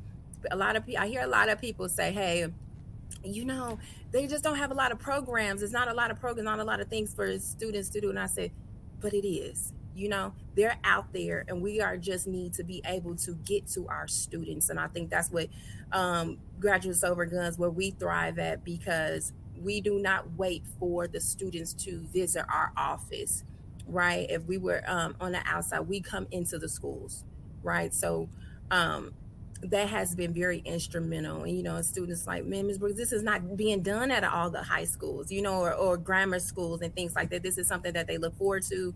This is a rite of passage. It's up there with prom, you know, what they have on their events for the year, what they're looking forward to. So just as they're looking for the right dress and the right tux, they're looking forward to marching down the 103rd and shutting it down in a positive way and spinning the trend on the gun violence. You know, you see the dim reality, you know, the dim aspect of, you know, youth and what they can do if they have idle minds. But we're going to, you know, transform in that stigma. You know, it is a lot of our students out here that's doing great things. You know, they're learning trades. We just had 20 students just got their forklift training, you know. So now this summer they're applying for Amazon, got the job, and now they'll be able to go right into forklifting and making a little bit more than just a warehouse worker, you know, or flagger training, getting their flagger certification, you know. So we want to give our students and our participants just credentials. You know, I tell them, hey, listen, this is what's going to form a resume. You know, they didn't know how to do that before, but now they take pride in doing so because they actually have substantial certifications or experience to put on there. I love it. I absolutely love it. And what does it mean to you when you have somebody like the alum that's going to speak tomorrow, that you're going to present to tomorrow, when you get to see someone kind of come through the ranks and succeed? Yeah. You know what? I'm going to be honest and be very transparent with you. I'm a big baby. Okay. This morning, I was in a car, you know, just screaming out how grateful, you know, how grateful I am to be able to use, that I was used here on earth to be able to be a vessel and a servant, you know, to my community, and to see our old alumni. Hey, Ms. Brooks, thank you so much for never giving up on me, always believing in me. You know, when his mother passed, I was right there with him, you know, helping him out while he also go through the motions, because this is just not a school relationship or a Miss Brooks to a Raynard. Now you're an adult, like, I'm here for you, you know, and to be able to create those relationships that stands the test of time, you know, and that they still lean on you and show up, and then they show up for you as well, you know, because it's priceless, you know, it's no value on that, you know, because sometimes nonprofit work. It's not a lot of money in nonprofit. I'm not a doctor, so I don't have a secure salary, and right now with the test, the times and, money being taken out of our communities for nonprofit work, those are the rewarding factors. And this is what pushes me forward, and I'm just grateful, to be able to do the work and be intentional in doing the work. Um, and that's the rewards that I reap, and not just him. And then you see a young lady at the gym. Hey, Miss Brooks, I got this going on. I just got my job, my first salary. They love my resume. They love how I came in and interview, and I appreciate you so much for coaching me through. Now she's a college grad. So things like that. You could just be in a grocery store and hey, Miss Brooks, what's going on? They so I love my people. But those are those rewarding factors, You have such a beautiful spirit. Thank you, from the bottom of my heart, and I think for many. Thank you for what you do. Thank you for how you pour into the youth in this city. I wish there were a million more of you, a million more Miss Brooks out there. But thank you for what you do to reach the kids that you can. So what time are you all starting up? If people are out and about and they see a big crowd of kids coming down the road, what time is all this going down? Yes, absolutely. Come on down to Julian High School. Cheer on our youth. We will be stepping off at 11 o'clock on 103rd and Vincennes. We are shutting down 103rd. If you all can just come, root them on, cheer them on. If you even want to walk with us, come celebrate with us. We would love to have you. We have free food, free entertainment, and you'll be a part of just a great cause. This is 10 years, so let's make it a big one. Hope that there are many, many more years. Thank you again for what you do. Have a wonderful celebration tomorrow. Thank you all so much. I appreciate you. All right. Take care. Okay, bye. 2:45, everyone. I absolutely adore what they are doing, and you just wish that they could reach even more youth, because for sure, if you have someone like Miss Brooks in your life pouring into you, it can't help to have but a positive effect. So let's take 2 minutes, and we'll be right back.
$2:47, everyone, and we're going to talk a little bit about spring things. We know that, especially once the weather starts to cooperate a little bit more. I mean, it is beautiful out there. We can't deny that.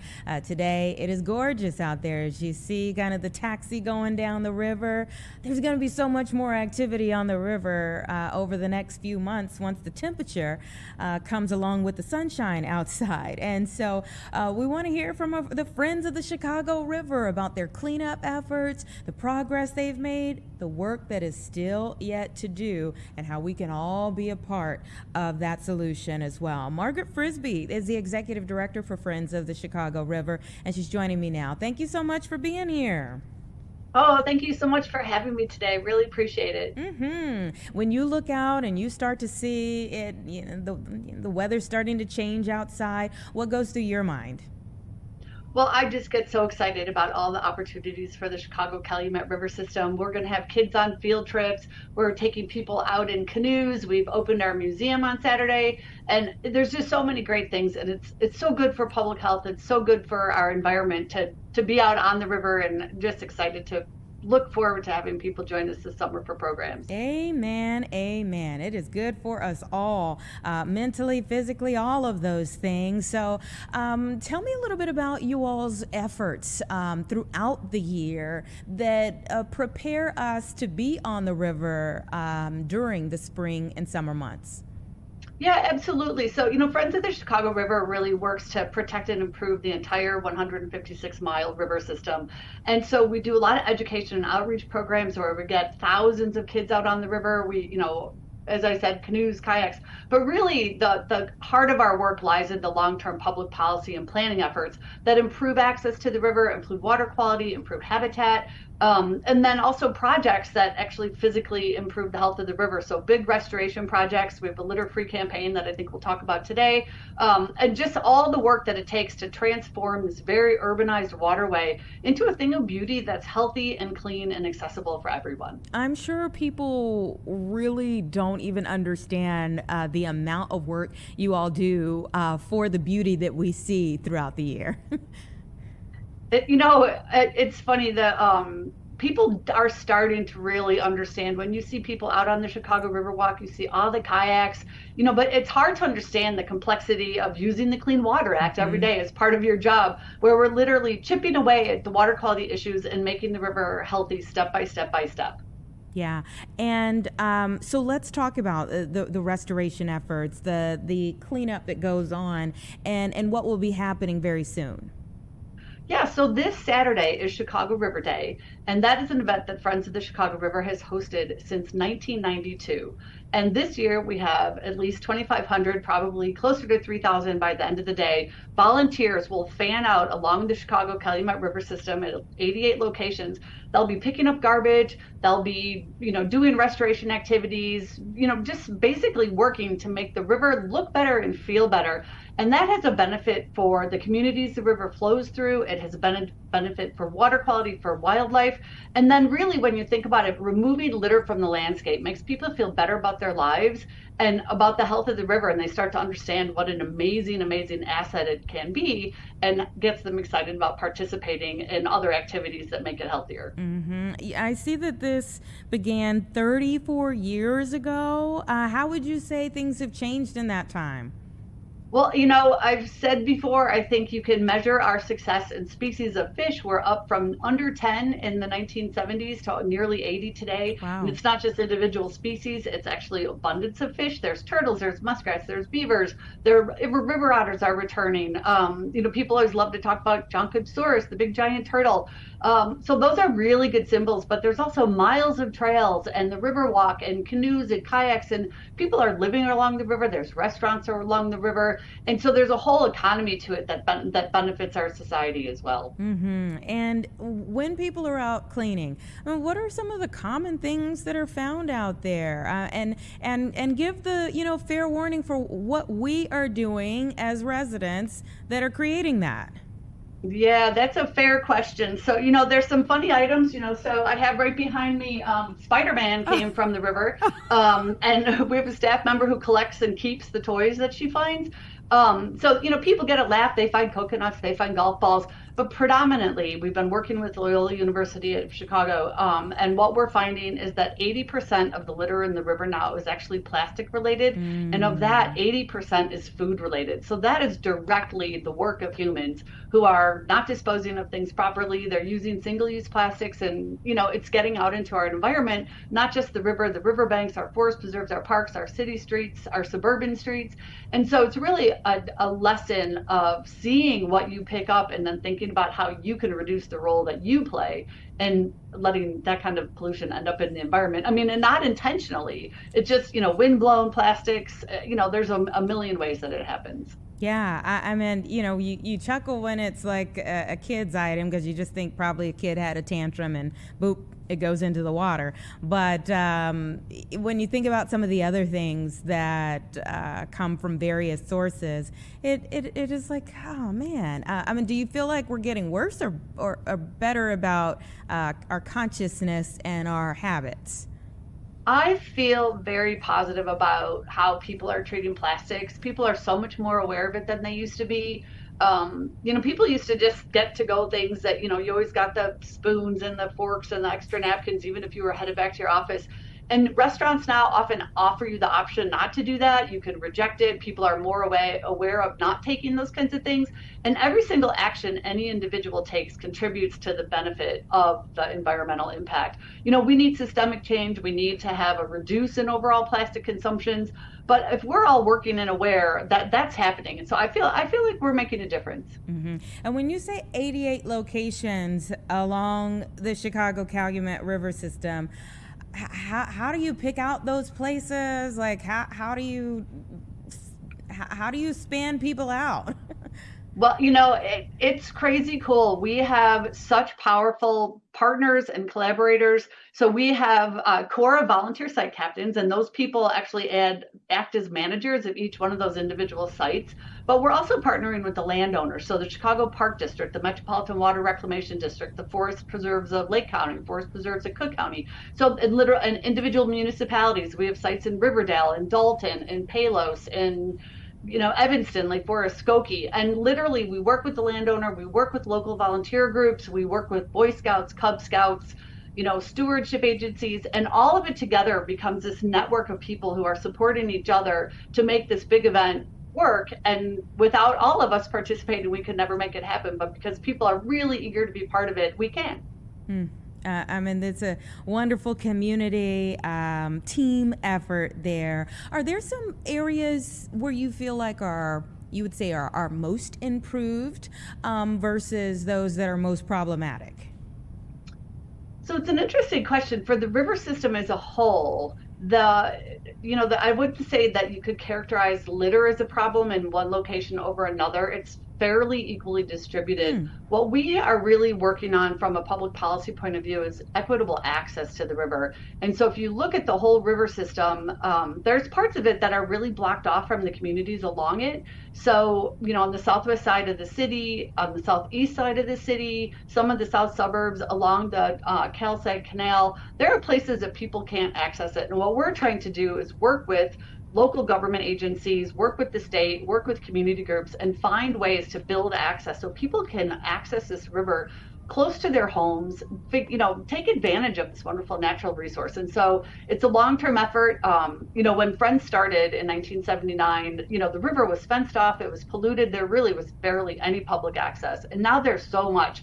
And one of our first things that we ever did was we secured an act by the city of Chicago where every time a riverfront property was redeveloped, they had to provide a public access 30-foot setback. So instead of taking the river away from people by redevelopment, we're actually giving the river to people. And so the access is growing. And so we want to see that all along the entire system. Mm-hmm. Are there, when you say expanding the access, expound on that a little bit more in terms of what you're seeing.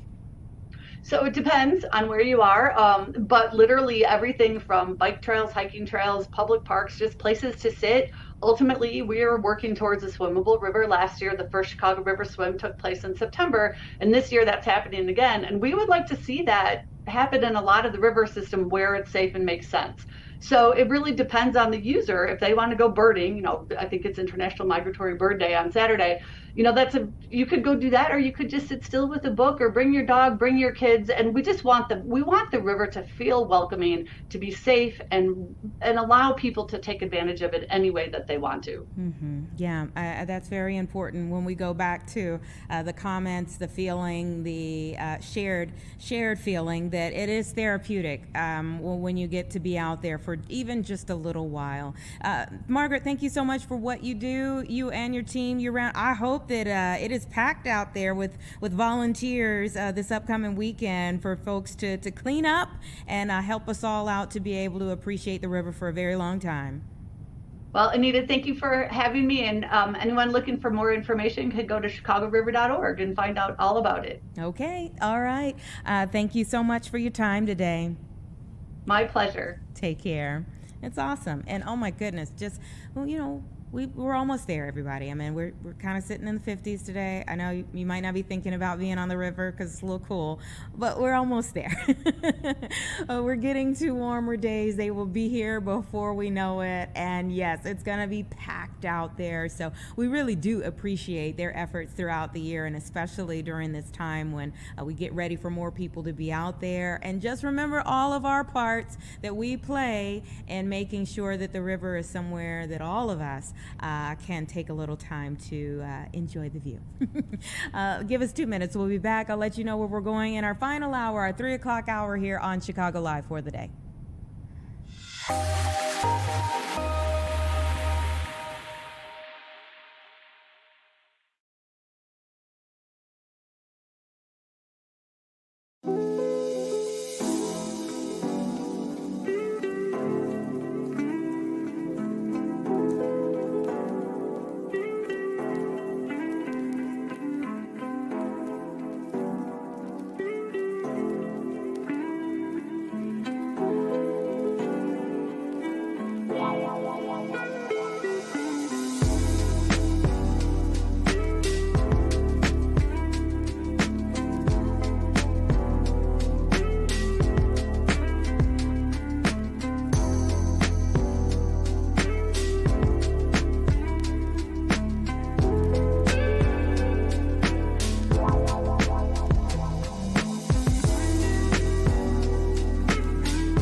Welcome back, everyone. 3:01, which means we're in our final hour of Chicago Live for the day. I certainly appreciate everybody who's been with us since 1 o'clock. And if you're just joining, that's all right.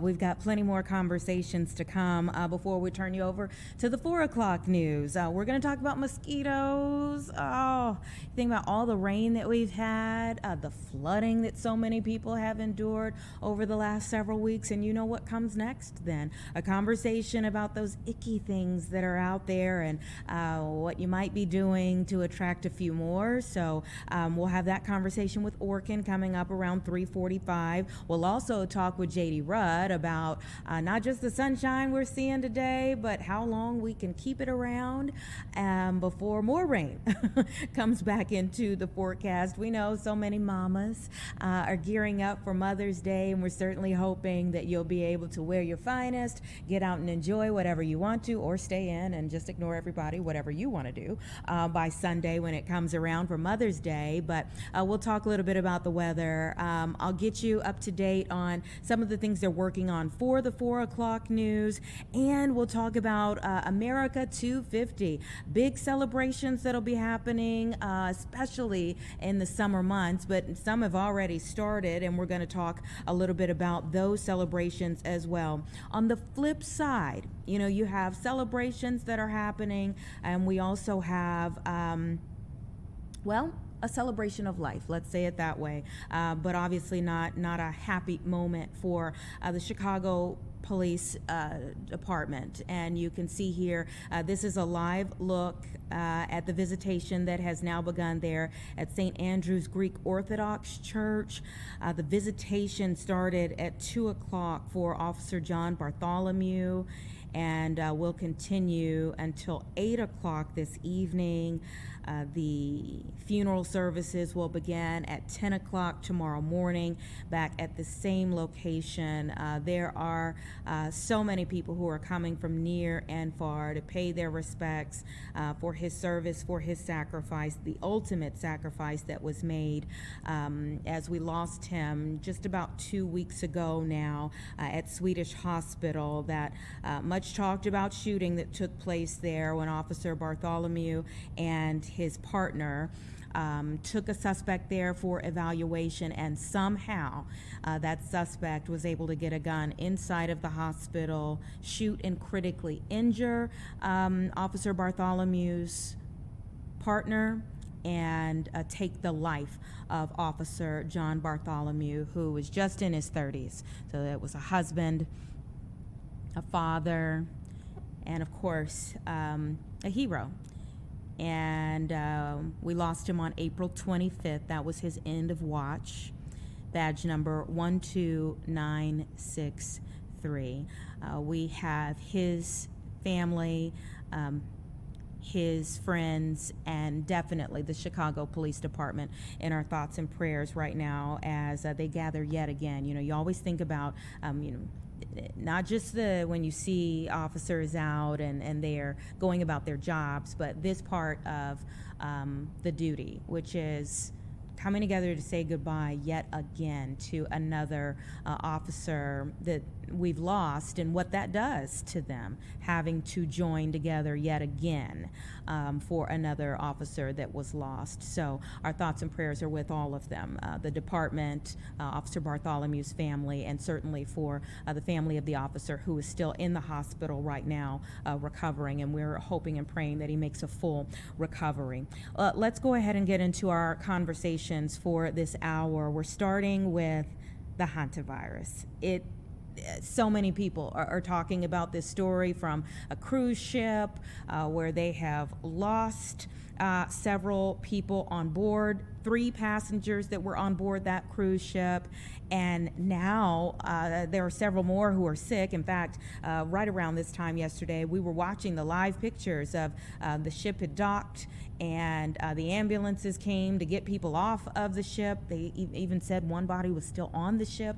And now the efforts to contact trace people who either came in contact with these individuals or the individuals who got off of the ship at different docks. And so we have Dr. Stephen Bradfute, who is an associate professor at the University of New Mexico Health Sciences Center, who is joining me now to talk a little bit about the hantaviruses.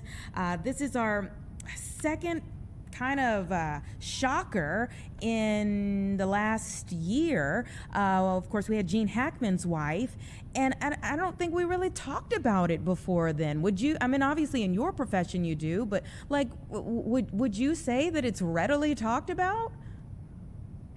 Yeah, so I think when there's examples of people that are well known that have been infected, or in this case, I think the fact that there's many people on several people on a cruise ship, and there has been apparently person-to-person transmission, that brings it more on people's radar, sometimes more than isolated cases. The viruses are very dangerous, but they tend to occur in pretty small numbers, and so sometimes I think that's why there may be a lag in people discussing these viruses. Mm-hmm. And it's also one of those things that, I mean, when there is an unknown, I think it causes a little bit more hysteria because we're not quite sure. I mean, you mentioned the human-to-human transmission, and we didn't hear that, say, before. So a totally different strain, is it? Yeah, it's a great question. So there's several different species of hantavirus. Some cause more of a kidney syndrome. The hantaviruses in North, South, and Central America cause a cardiopulmonary or a heart and lung syndrome. And there's only one hantavirus that we know that can spread person to person, and that is this Andes virus species that's endemic in Chile and Argentina. And that is the virus that has been discovered on this cruise ship, and it has potentially passed from person to person. So that's why it makes it a little different from some of the other cases where the viruses that cause death isn't known to pass person to person. Andes virus can do that. You do extensive research into this very thing. What are some of the anomalies or some of the things that you're saying, oh, okay, that tracks in this case? Well, this case is following a pattern that I think is to be expected with Andes virus, in which someone was infected. And what's interesting about hantavirus is the incubation period, or the time from which you get infected till the time you get sick, is usually a couple of weeks, but it can be longer. And so at that point, individuals can come down with a syndrome that starts out very similar to something like the flu, where you have a headache, body ache, GI symptoms, and then it can very rapidly progress to a severe respiratory disease with a severe shortness of breath and fatigue, and then that can be followed by death. About a third of the people that get sick with these hantaviruses that cause a cardiopulmonary syndrome actually perish, and so it can be, pretty dangerous. But the good thing is it doesn't tend to spread very well. But everything that we've seen, what's happened on this very unfortunate set of cases, is something that the virus is known to do. So there's nothing particularly new about the biology of the virus in these cases. It sounds so scary, but then when you put it that way, should we be fearful? It's a great question. I always like to say it's good to be cautious. It's not good to panic. There's been no evidence of hantaviruses, including the Andes virus, which can be passed person to person. There's no evidence of these causing widespread infections. It's not like COVID or the flu or measles, where it can spread extremely rapidly. The biggest outbreak we've had with Andes virus was several years ago in South America, and 34 people were infected over a period of 2 months. And at some point during that infection, methods were put in place, like are being put in place now, as you mentioned, with contact tracing, and then isolating individuals that are sick, and then tracking the individuals they've been around to make sure it doesn't spread. So with proper controls like that, this virus is containable. So I'm sure a lot of people are wondering, like, okay, 2025, we're talking about Gene Hackman's wife. We're like, hantavirus, well, let's find an expert to talk about it because nobody knows about it. Now we're talking about it with this cruise ship. It's kind of like for those of us who don't study it, we're like, why is this happening now? Do you look at it from that standpoint, or have you seen instances like this for a long time? Yeah, so from my perspective, the scientist who studies, a range of different viruses, I've been through the Zika outbreak, and then we started studying that virus. A lot of my early work was done with Ebola virus and with the outbreak with that, and then of course with SARS-CoV-2 and the COVID outbreak, we worked with that. So and I've been working with hantavirus for several years. So sometimes you don't really know what's going to be coming around the corner, and that's why I think it's good to be vigilant and try to learn as much about these viruses as we can. So when there is an outbreak or something comes to the forefront, we're prepared. It's difficult to predict what's going to be coming. And so I think that's why it's important to try to learn as much as we can about these pathogens. Yeah, but I think coming off of COVID, everyone is like, oh, is this a new COVID? I think when you hear about something you really haven't heard before, people start to fear, start to think, start to worry that, okay, well, what happens with this contact tracing? Is this going to start spreading like COVID? Yeah, and again, these are great questions for people to ask, but there is these viruses, there's no indication since they've been discovered. First hantavirus was discovered, the disease was discovered in the 1950s, the virus was found in the 70s. These North American, Central American, South American hantaviruses began to be discovered in the 90s, and we've never had any instance of them spreading like COVID. They don't spread terribly well. So this is not, there's no indication this will be the next COVID. The smart thing to do is to find people that are sick and make sure that they have the proper medical care and that they don't spread it to other people. And so you monitor the folks around them and make sure they don't get sick and spread it to others as well. So it's perfectly fine to be cautious. These are dangerous viruses, but they just don't spread that well. So it's not even in the same ballpark of spread as a lot of these other pathogens we worry about, like COVID or like the flu. Thank you so much for saying that. And when you talk about the treatments or the protocol, what does that look like? Yeah, so there's no approved vaccines or therapeutics for these viruses that we find in the Americas that do cause cardiopulmonary syndrome. Management is done by clinicians based on the disease syndrome. So the virus infects blood vessel cells in the lung. It causes the blood vessels to be leaky, so fluid leaks into the lung. So you get a drop in blood pressure. You can't oxygenate your blood very well, and your heart goes into overdrive to try to compensate. So what clinicians will do, and I'm not a clinician, but what clinicians will do is they will do things like try to regulate your blood pressure, try to manage how much fluid intake you have. They can give you oxygen through through a mask or intubation. And in severe cases, they can use basically a heart-lung machine called ECMO that allows the blood to be oxygenated outside the body and put back in to oxygenate the blood and then keep pressure off your heart. So those are the types of things that are done. The earlier you can detect the virus in somebody, then the more of these sorts of measures can be taken to try to keep people alive. I mean, it sounds horrible to experience this. And is it true that the vast majority of these types of cases for the U.S. have been found in the Southwest? Yeah, so the virus that causes disease in the United States, hantavirus disease, primarily is called sin nombre virus. It's not known to be spread person to person, and about 95% of the cases are found west of the Mississippi River. My home state of New Mexico, we actually have more cases than any other state. So New Mexico, California, Utah, Colorado, Arizona, Montana, Washington State, some in Nevada. Most of these cases are in the western part of the United States. Why is that? That's a great question, and it's part of our research. It's possible that the virus is more prevalent in rodents that can spread the virus.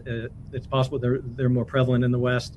There's also a possibility that there are microclimate environments that allow the virus to be aerosolized from the rodent droppings and inhaled by people. So you might need to have the right elevation, the right pressure, the right humidity.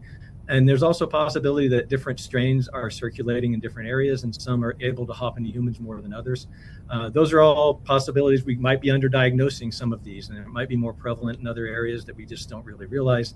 So that's something we don't know right now, but those are some of the things that are being researched at this moment. Well, I certainly hope there's not more of it out there, but you're correct. I mean, obviously, we might not know everything that's going on out there, but we appreciate you all's efforts to try to find out more information. It's so scary when we see headlines like this, and so many people are watching and just just questioning and thinking the worst. So it's good to hear from the experts on it.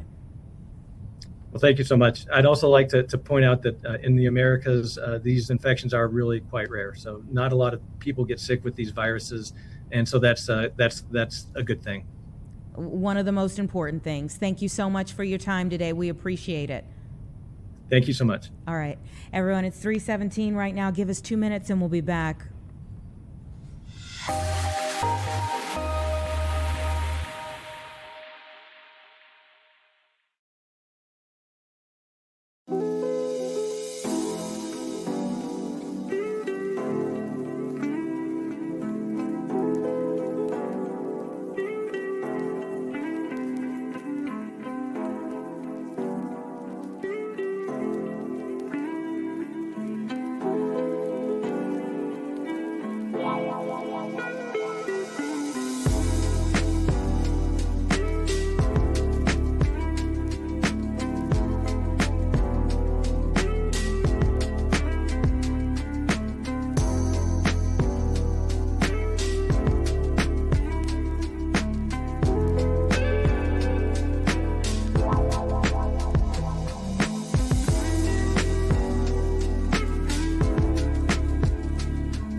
Welcome back, everyone. It's about 3:20 right now, and we are gearing up. Some have already started celebrating America's 250 years. I think the King Charles said it was the semi-sesquicentennial. I could have that wrong, but he gave us a new way of saying it just the other day. And we have Professor Stephen Pincus from UChicago, who is joining us to talk a little bit more about analyzing the Declaration. He is a historian of the global British Empire. Thank you so much for being here. It's a pleasure. Do you know, is it semi-sesquicentennial? The semi-sesquicentennial's right. Yeah. Oh, okay. All right. I did get it right. Learned something from King Charles the other day. Okay. So tell me your thoughts as we come to this moment, this huge moment in American history.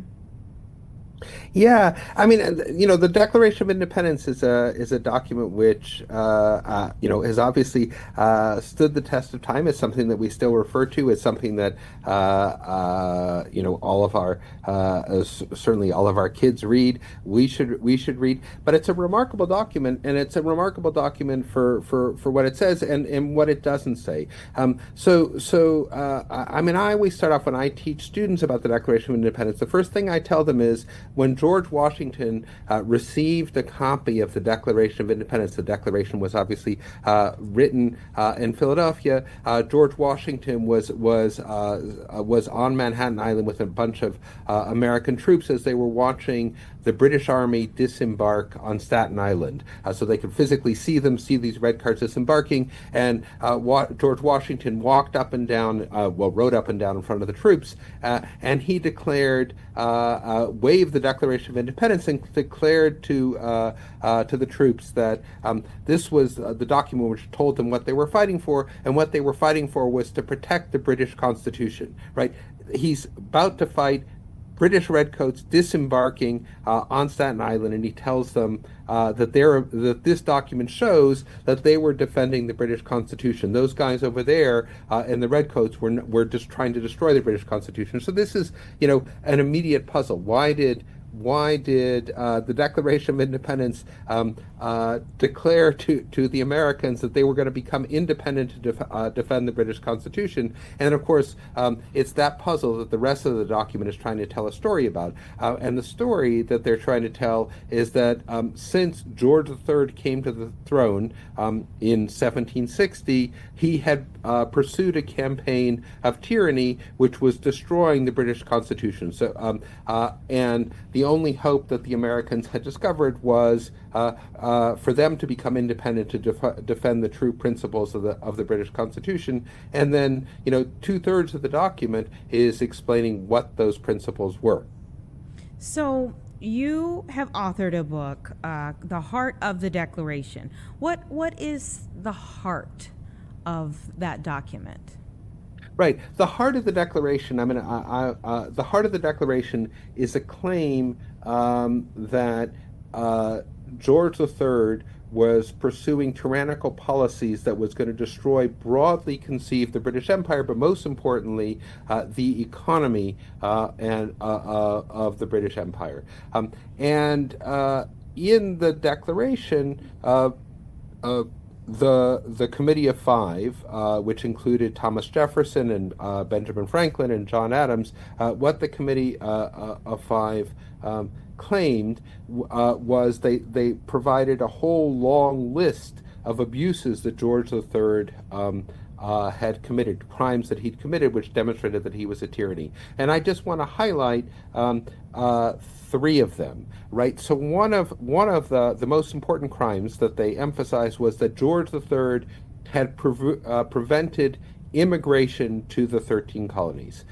He had stationed troops to prevent immigration. He had made it much more difficult for British citizens to be naturalized, those who sort of migrated to North America. And he did this to try to, in the view of the founders of the Committee of Five that wrote the Declaration of Independence, to keep America poor. So the Declaration of Independence was, surprisingly a pro-immigration document. It was saying that America needed to become independent to allow for more immigrants to be able to come to the United States. So that's the first point. The second point is the Declaration of Independence accused George III of having isolated American commerce, to have set up all of these barriers to prevent the American colonies from trading, well, mostly with other empires. And one of the things that they were extremely concerned about, obviously, was that George III had stationed the Royal Navy in the 1760s off of the new British colony of West Florida, outside of Pensacola, to prevent Americans from trading with Spanish America, for sending their goods and British manufactured products to Spanish America in exchange for, Spanish silver, specie, the coin that could be traded. But they were also very concerned that George III had erected new, extremely high tariff barriers to prevent the British colonies, the British North American colonies, the American colonies, from trading with other polities. So the Declaration of Independence, America's founding document, was an anti-tariff document. The third thing, which Thomas Jefferson in particular had wanted to include in the Declaration, but was taken out to appease two of the representatives, the Rutledges from South Carolina, Thomas Jefferson had written in the Declaration a sort of long clause which was taken out condemning the slave trade and slavery. That was taken out to appease, as I said, the representatives from South Carolina. But what the Committee of Five kept in was a complaint that George III had vetoed salutary laws passed in the colonies. Now that seems like a kind of vague complaint, and certainly George III had done that. But it becomes much more clear what those salutary laws were when one reads Thomas Jefferson's other writings. Since in 1774, Jefferson had complained precisely that George III had vetoed laws passed by the colonies to eliminate, to eliminate or to severely restrict the slave trade. And the reason for this is, I mean, you'll recall obviously the most famous passage, the passage that every American school child knows, is about the commitment to the notion that all men are created equal in the opening gambit of the Declaration, and the argument that the founders, the Committee of Five, including Jefferson, Adams, and Franklin, were committed to was a notion that slavery was extremely bad, not only because it created an obvious inequality among humans, right, amidst which some people were enslaved and made unfree, but also perpetuated inequality, not only in the notion of chattel slavery, but also because slavery itself inevitably created increased social inequality even among white people. So it led to what Benjamin Franklin called oligarchy. So those were sort of three of the elements of sort of economic policies that they thought George III was pursuing, which they thought was disastrous for the economy of British North America. That is to say, they complained about the sort of anti-immigration policy. They complained about the tariff barriers that were being put up by George III. And they complained about the promotion of chattel slavery. So there were many other things that they complained about, but those were three of them. Those were the three biggies. So given those things, how do you juxtapose what was written in the beginning to where we are as we celebrate 250 years? Right. Yes. I mean, it's a very, that's a terrific question. And obviously, over time, different people have read and interpreted the Declaration in a variety of different ways.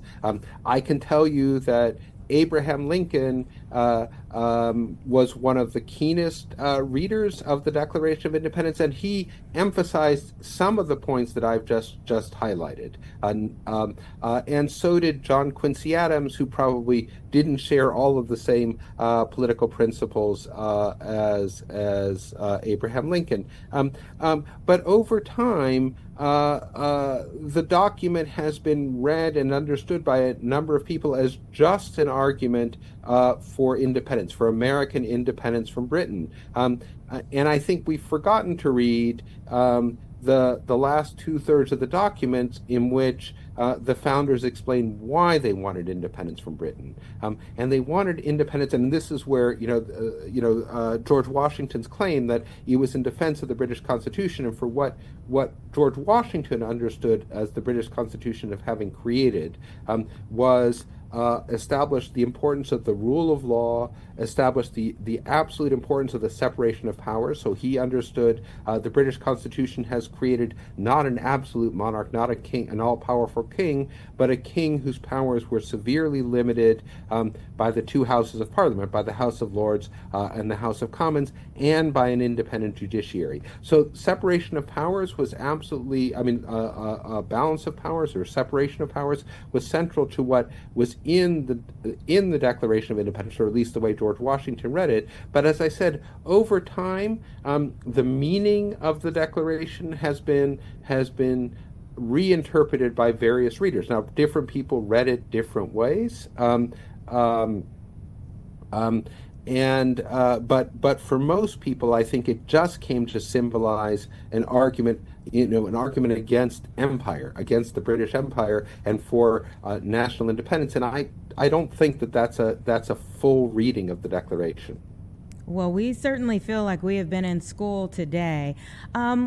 When noting the things that you feel like people maybe either don't know, don't remember, misinterpret about the Declaration of Independence, what do you think are the most important things for people to take into this summer with this huge moment for the country and moving forward?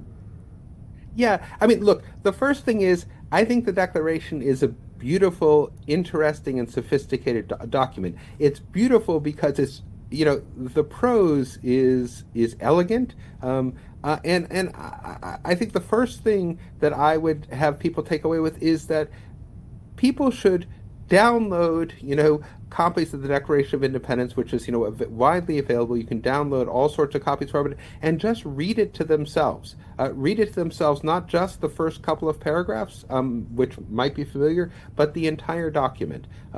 I think that that's extremely important. The second thing, just independent of any understanding of it, I think just reading the document is something that we should all do.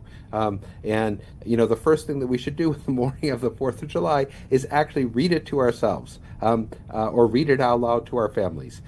The second thing that I think is really important is that it was understood at the time to be a constitutional document. Now, it was meant to pair with two other documents, one document about establishing foreign treaties, and the second, the famous Articles of Confederation. But it in itself was a constitutional document, and it's important to realize that the Declaration ends with a claim that it was creating a state, a government. And those complaints about George III are explaining what the principles were which the founders hoped that the evils, the mistakes that they hoped the founders wouldn't make. So one of the things that, for example, they complain about is how awful it was that George III had occupied cities that had opposed his government, right? Boston is obviously what they had in mind, right? I mean, after the Boston Tea Party,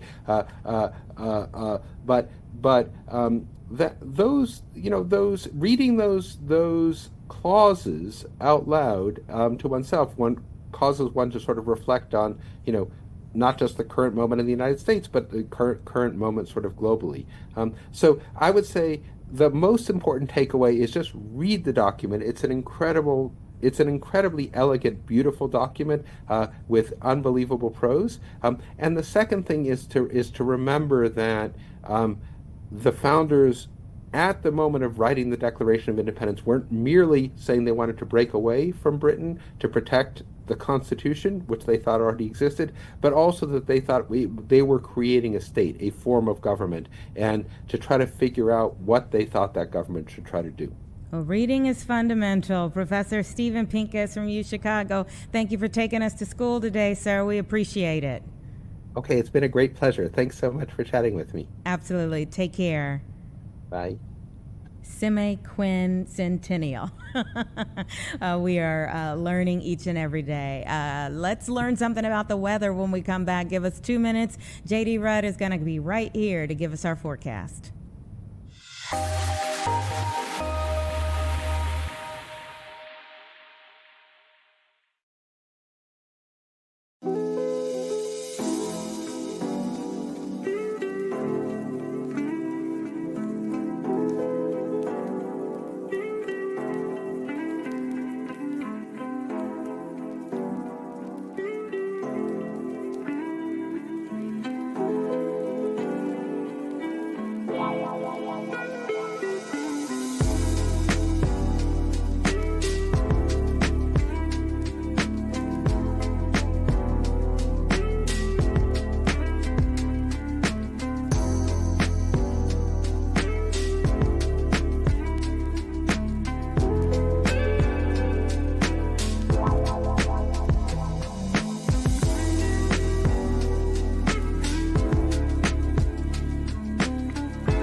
back, everyone. 3:37. JD Rudd is here. How you doing today? I'm great. How you doing? I'm doing all right. We're getting a little closer to Friday. Inch in there. Weekend is almost here. Yeah, and the sun is out today. In some areas, the sun has been shining. Other parts of the area have been getting some rain today. What? There's a bit of a little rain sandwich going on right now. Well, who's getting rain? Our northern counties are seeing some showers, and our southern counties are seeing some showers. But right in the middle, kind of along and north of I-80, we're getting sunshine. So it's all about where you are today. Yeah, okay, so what is going on to cause that? A little bit of a weak little feature in the atmosphere kind of coming through. No real front or anything else like that. Just some lingering moisture in this little boundary coming in, kicking off a few showers. Nothing major.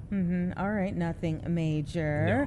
No. How long are those showers going to be around? I think they'll dissipate in the next couple of hours. It should be a fairly dry evening for us, so no real issues or concerns there. Are they moving around? Like those of us who are seeing sunshine right now, are we going to eventually get it? The way it looks right now, no. I Okay. think it's if you got sunshine now, you're going to keep the sun. If you got showers, they'll linger for a bit, and everybody should see a little bit of sun before it goes down shortly before 8 o'clock tonight. Okay, all right. Well, take us forward. I mean, today has been pretty delightful Sure. here in the city. Sorry Yes. for anyone who's getting rain right now. Before I take us forward, sure. can I take us backward? Well, let's go backward. Can I take you to Let's this morning? review. Let's review. Let's this review. morning. Do you know how cold it was? It was chilly. It was more than chilly, Anita. Look at this. Rockford fell to 27. That was a record low this A morning. record. Yes. Wow. Other areas weren't too far behind. Carroll Stream, 28. Deerfield, 29. Same thing in Aurora and Lake Zurich. Wadsworth was 30. DeKalb, Woodstock, Palatine, Hoffman Estates, all 31. Several areas were 31 degrees this morning. It was a cold start to our Thursday. So. And we thought that the start to Wednesday was chilly. You know, we were talking about some folks getting frost Wednesday morning, and Thursday said, hold my beer. Yeah, let me show you something. But now here's to go forward. Here's what I'm thinking. This is it. Oh. We're done with this frosty stuff. We're done with temperatures below freezing. After this, it's only going to get warmer, not just in the overnights, but the daytime hours too. That's my thought. Okay. Well, we're marching closer to the 10th. That's the You know what's in my that's mind the now. average first time that we see 90s. It's not going to happen this year. I am working on some stats for some of our later newscasts talking about the past 5 years when we've seen our first 90s. Yeah. A lot of those do happen before the end of May. So we'll get there, not in this 7-day forecast, but listen, we're getting warmer here. 67 tomorrow, could see more of these showers, and I think it might be like today, Anita, where it's not everybody getting rain. It's just some areas seeing some showers. And then over the weekend, I'm going to paint both days dry right now. But there is a cold front trying to come in Saturday evening into Saturday night. If that front gets here 3-4 hours sooner, maybe we have a shower or two Saturday afternoon, Saturday evening. I don't think it's a planned spoiler, but just keep an eye out just in case. It's still going to be a warm, breezy, great afternoon. And then Mother's Day Sunday, that front goes through. I think the rain is gone. We'll see some sunshine, 60s for highs. It's not 70s like Saturday, but 60s are okay, especially with some sunshine. Yeah. And then we'll keep more of those 60s going for Monday, Tuesday, Wednesday before 70s come back on Thursday. Mother's Day. Look at the work that's going into Mother's Day, keeping it pristine. We're doing our best for Mom. I mean, good hair day. Listen, good hair day, Mama. Mom deserves more than just one day a year, but if we're going to pick out one day to highlight, we got to do something, everything we can for Mom. Protect it. Help the hair, help everything else. So if you still don't have any plans for Mother's Day yet, think of something nice for Mom. Maybe a hair appointment, maybe something around the house, a little back massage, maybe a foot rub, something. Help Mom out. Help Mom out. Find out what she would like, you know? Yes. What's going to make her life a little better. Treat her for just one day at least. A little easier. Yeah, they deserve that and so much more. Now, what's that blob sitting on Tuesday? Don't worry about that.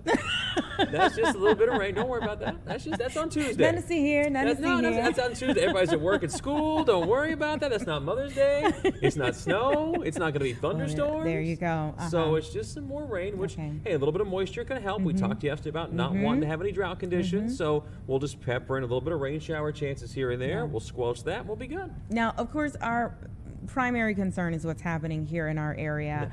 I've got to ask you, though, about the storm systems that really tore across the south yesterday. Yeah. devastating, to say the least. I mean, it's Crazy. incredible. I've seen some preliminary data of one storm cell on the ground for hours doing massive tornado damage. I mean, that's the setup that they get this time of year. You start moving more into the month of May. That is prime severe weather season just to our south, especially Gulf Coast area. And then as the atmosphere shifts over the next 3 to 6 weeks, you start getting closer for us to see those kind of things. It's never quite as devastating as down there. They have more of the humidity, more of the heat, more of that setup, but still you see that. Even if you don't have friends or family there, it's just like, my gosh. Yeah. You think of how these people's lives have been upended In an instant. in a flash. Yeah. And what makes it even worse, we don't really think about this, but a lot of us around here are privileged that we have basements or access to basements. You start going far enough south, the ground, you can't do that. True. Yeah, clay, hard ground. You can't build an underground shelter. Yeah. You have to have something else or something very sturdy and expensive. And so a lot of times, too, you have those issues where the people just don't have anywhere to go when things happen. So that's scary in and of itself. And where was the system that was on the ground for an hour? That was down in Mississippi, I think That it was was last night. Southern Mississippi, Mississippi okay. yesterday. Yeah, that That storm. was So I think I saw Mississippi. 5 hours or something like that. That Oh, one my cell just gosh. churned across the state and kept dropping funnels over and over. It's just incredible stuff. Oh my goodness, yeah. So all of that said, a little rain, We'll be all right. we'll be all right. okay. Yeah. Thank you so much for coming up. We you. appreciate it. Are you working here tomorrow? I am off tomorrow. I'm off tomorrow on Saturday, back on Sunday. So I think Mark is in tomorrow. Okay. So all right. visit All with right. Mark. We'll get your time of rest. You deserve it. I got to plan things for my wife for Big Mother's Day. You know, I don't better want get it ready. I can't let you, anybody you down. made the weather work, so now you got to I work. gotta you do know. my own thing. That's right. We'll be right back in 2 minutes.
Welcome back, everyone. 3:46, time for our final conversation of the day here on Chicago Live. And it's perfectly timed given the fact that we were just talking to JD about rain in the area. Yes, some of you are getting it right now. He said it's not too much.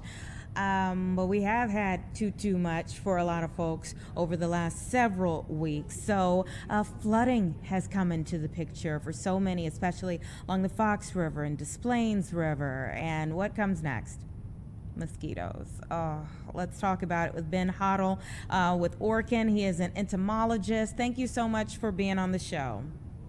Of course, happy to be here. All right, tell us what you're seeing so far. I'm not liking this ranking for us for mosquitoes right now. Yeah, it's Chicago's pretty high up there, and as you were saying, as things start to get pretty wet and warm up, mosquitoes are what follows. I'm here in Atlanta, and we've been having a lot of drought, but it's starting to get pretty wet here as well, and mosquitoes are coming, and so it's probably not too far along that Chicago will be inundated in mosquitoes as well. What puts us at number 2? I mean, what do you all look at in the survey? So the Chicago one is a very large city, which also comes with a lot of people there. So you would expect that there'd be plenty of people, unfortunately, experiencing mosquitoes. But Illinois in general gets a lot of rain, and it can get really warm and muggy in the summertime, and so it can be a prime breeding ground for mosquitoes. Chicago also has some of the invasive mosquitoes, such as Asian tiger mosquitoes, that can be container breeders. And in any type of urban area, those can be a major problem. That does not sound good at all. I want to ask you one more question about the rankings. And forgive me if I just don't remember prior conversations, but is it rare for Chicago to be in, like, say, the top 3, or is it pretty common for us to be up there? Chicago, unfortunately, has been in that top 5 ranking the past couple of years. We have seen a couple of cities move around. Atlanta went down this year, but Chicago has remained up at the top. Well, that's because you're there putting in extra work in Atlanta. You need to be up here doing something. I know. I actually grew up in the Chicago area, so I guess it just kind of follows me. Maybe I brought them down to Atlanta. Okay, change something. Tell us what we need to be on the lookout for, what we need to be doing during this time. So a lot of the problems that we get with mosquitoes are with the habitats they can live in. So any type of standing water. So if you've got clogged gutters at your house, or you've got areas that don't have good drainage in the lawn that are pooling up a lot with water, those really need to be resolved and cleaned out. I think people that are really big into growing plants like myself, staying away from having those saucers under your potted plants outside. Those can fill up with water and leaf debris and lead to mosquitoes breeding in those. So I think taking some of those precautions with the water will go a long ways. And of course, putting on bug spray would be something that can really prevent, when you're out and about, getting bit by mosquitoes. Are there some bug sprays that are better than others? Some that are we commonly fooled with certain verbiage to think that one is better, but it's just about the same? So there is some that are recommended by the CDC and approved by the EPA. One of them would be like anything with DEET in it would be something that would be recommended. So I would stick to the ones on that website, would be some good guidance for repellents. Mm-hmm. And how often do we need to put it on? How long does it last? So it would depend on the concentration of what is in that repellent and then what type of repellent it is. So I would follow the directions on the packaging. Would probably be the best advice for how long in application intervals. Okay, you talked about the variety of mosquitoes that are here in our area. Maybe tell us a little bit about the diseases that mosquitoes can carry, that they're linked to.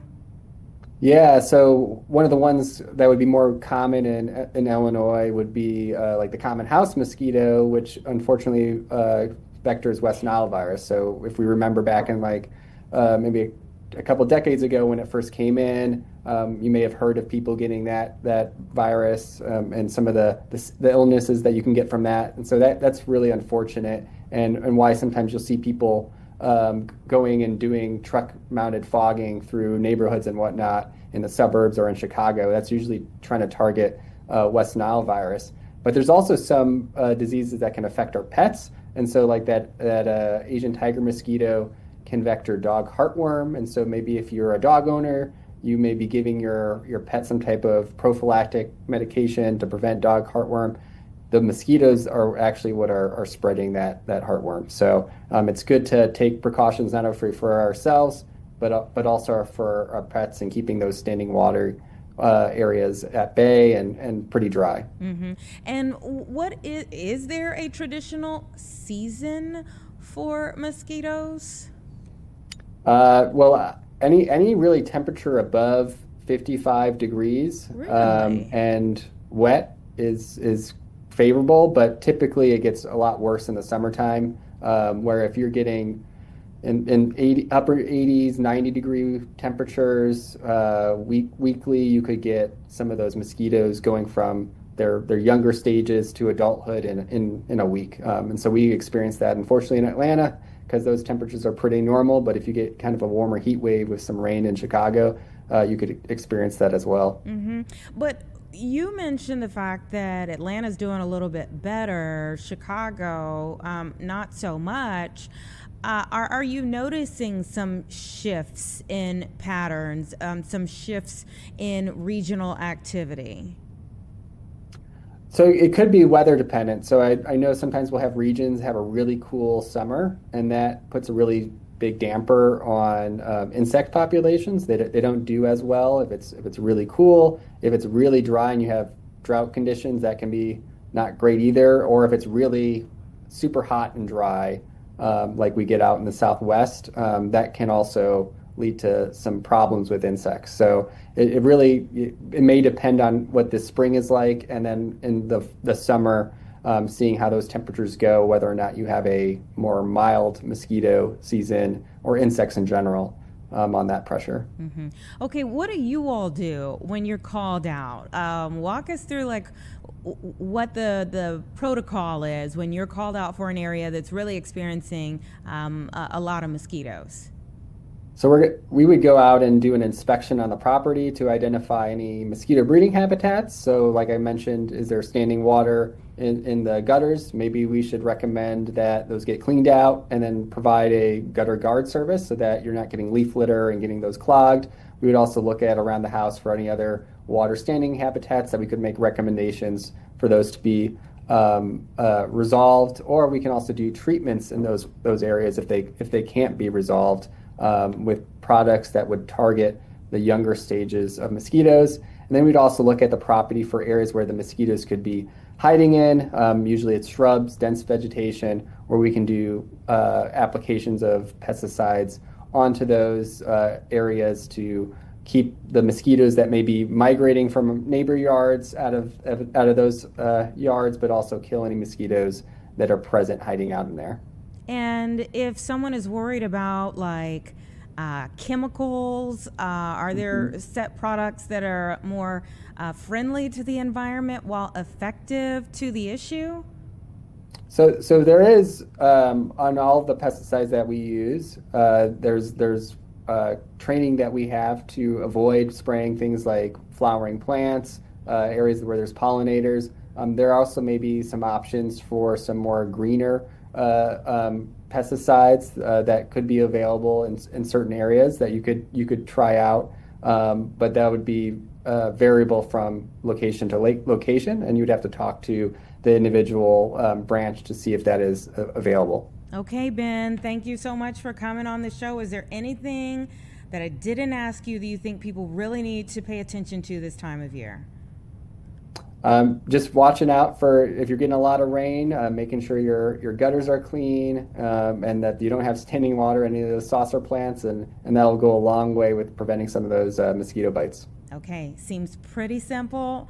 None of us want these mosquito bites, so hopefully we're all taking heed. Thank you so much for your time. Of course. Thank you for having me. Take care. Ugh, hate mosquitoes. Give us 2 minutes, everybody. We'll be right back.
All right, welcome back, everyone. Coming up next at 4 o'clock, Joni Lum is working on a story about a Tinley Park pregnant woman who was saved.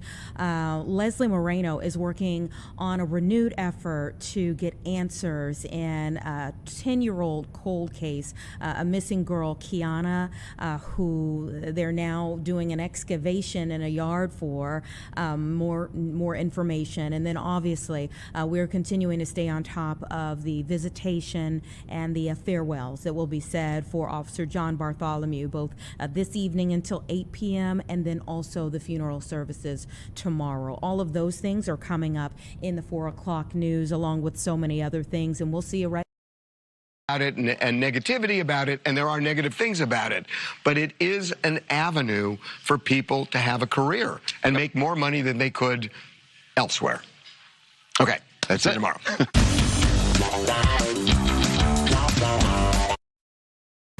Live from Chicago, this is Fox 32 News at 4.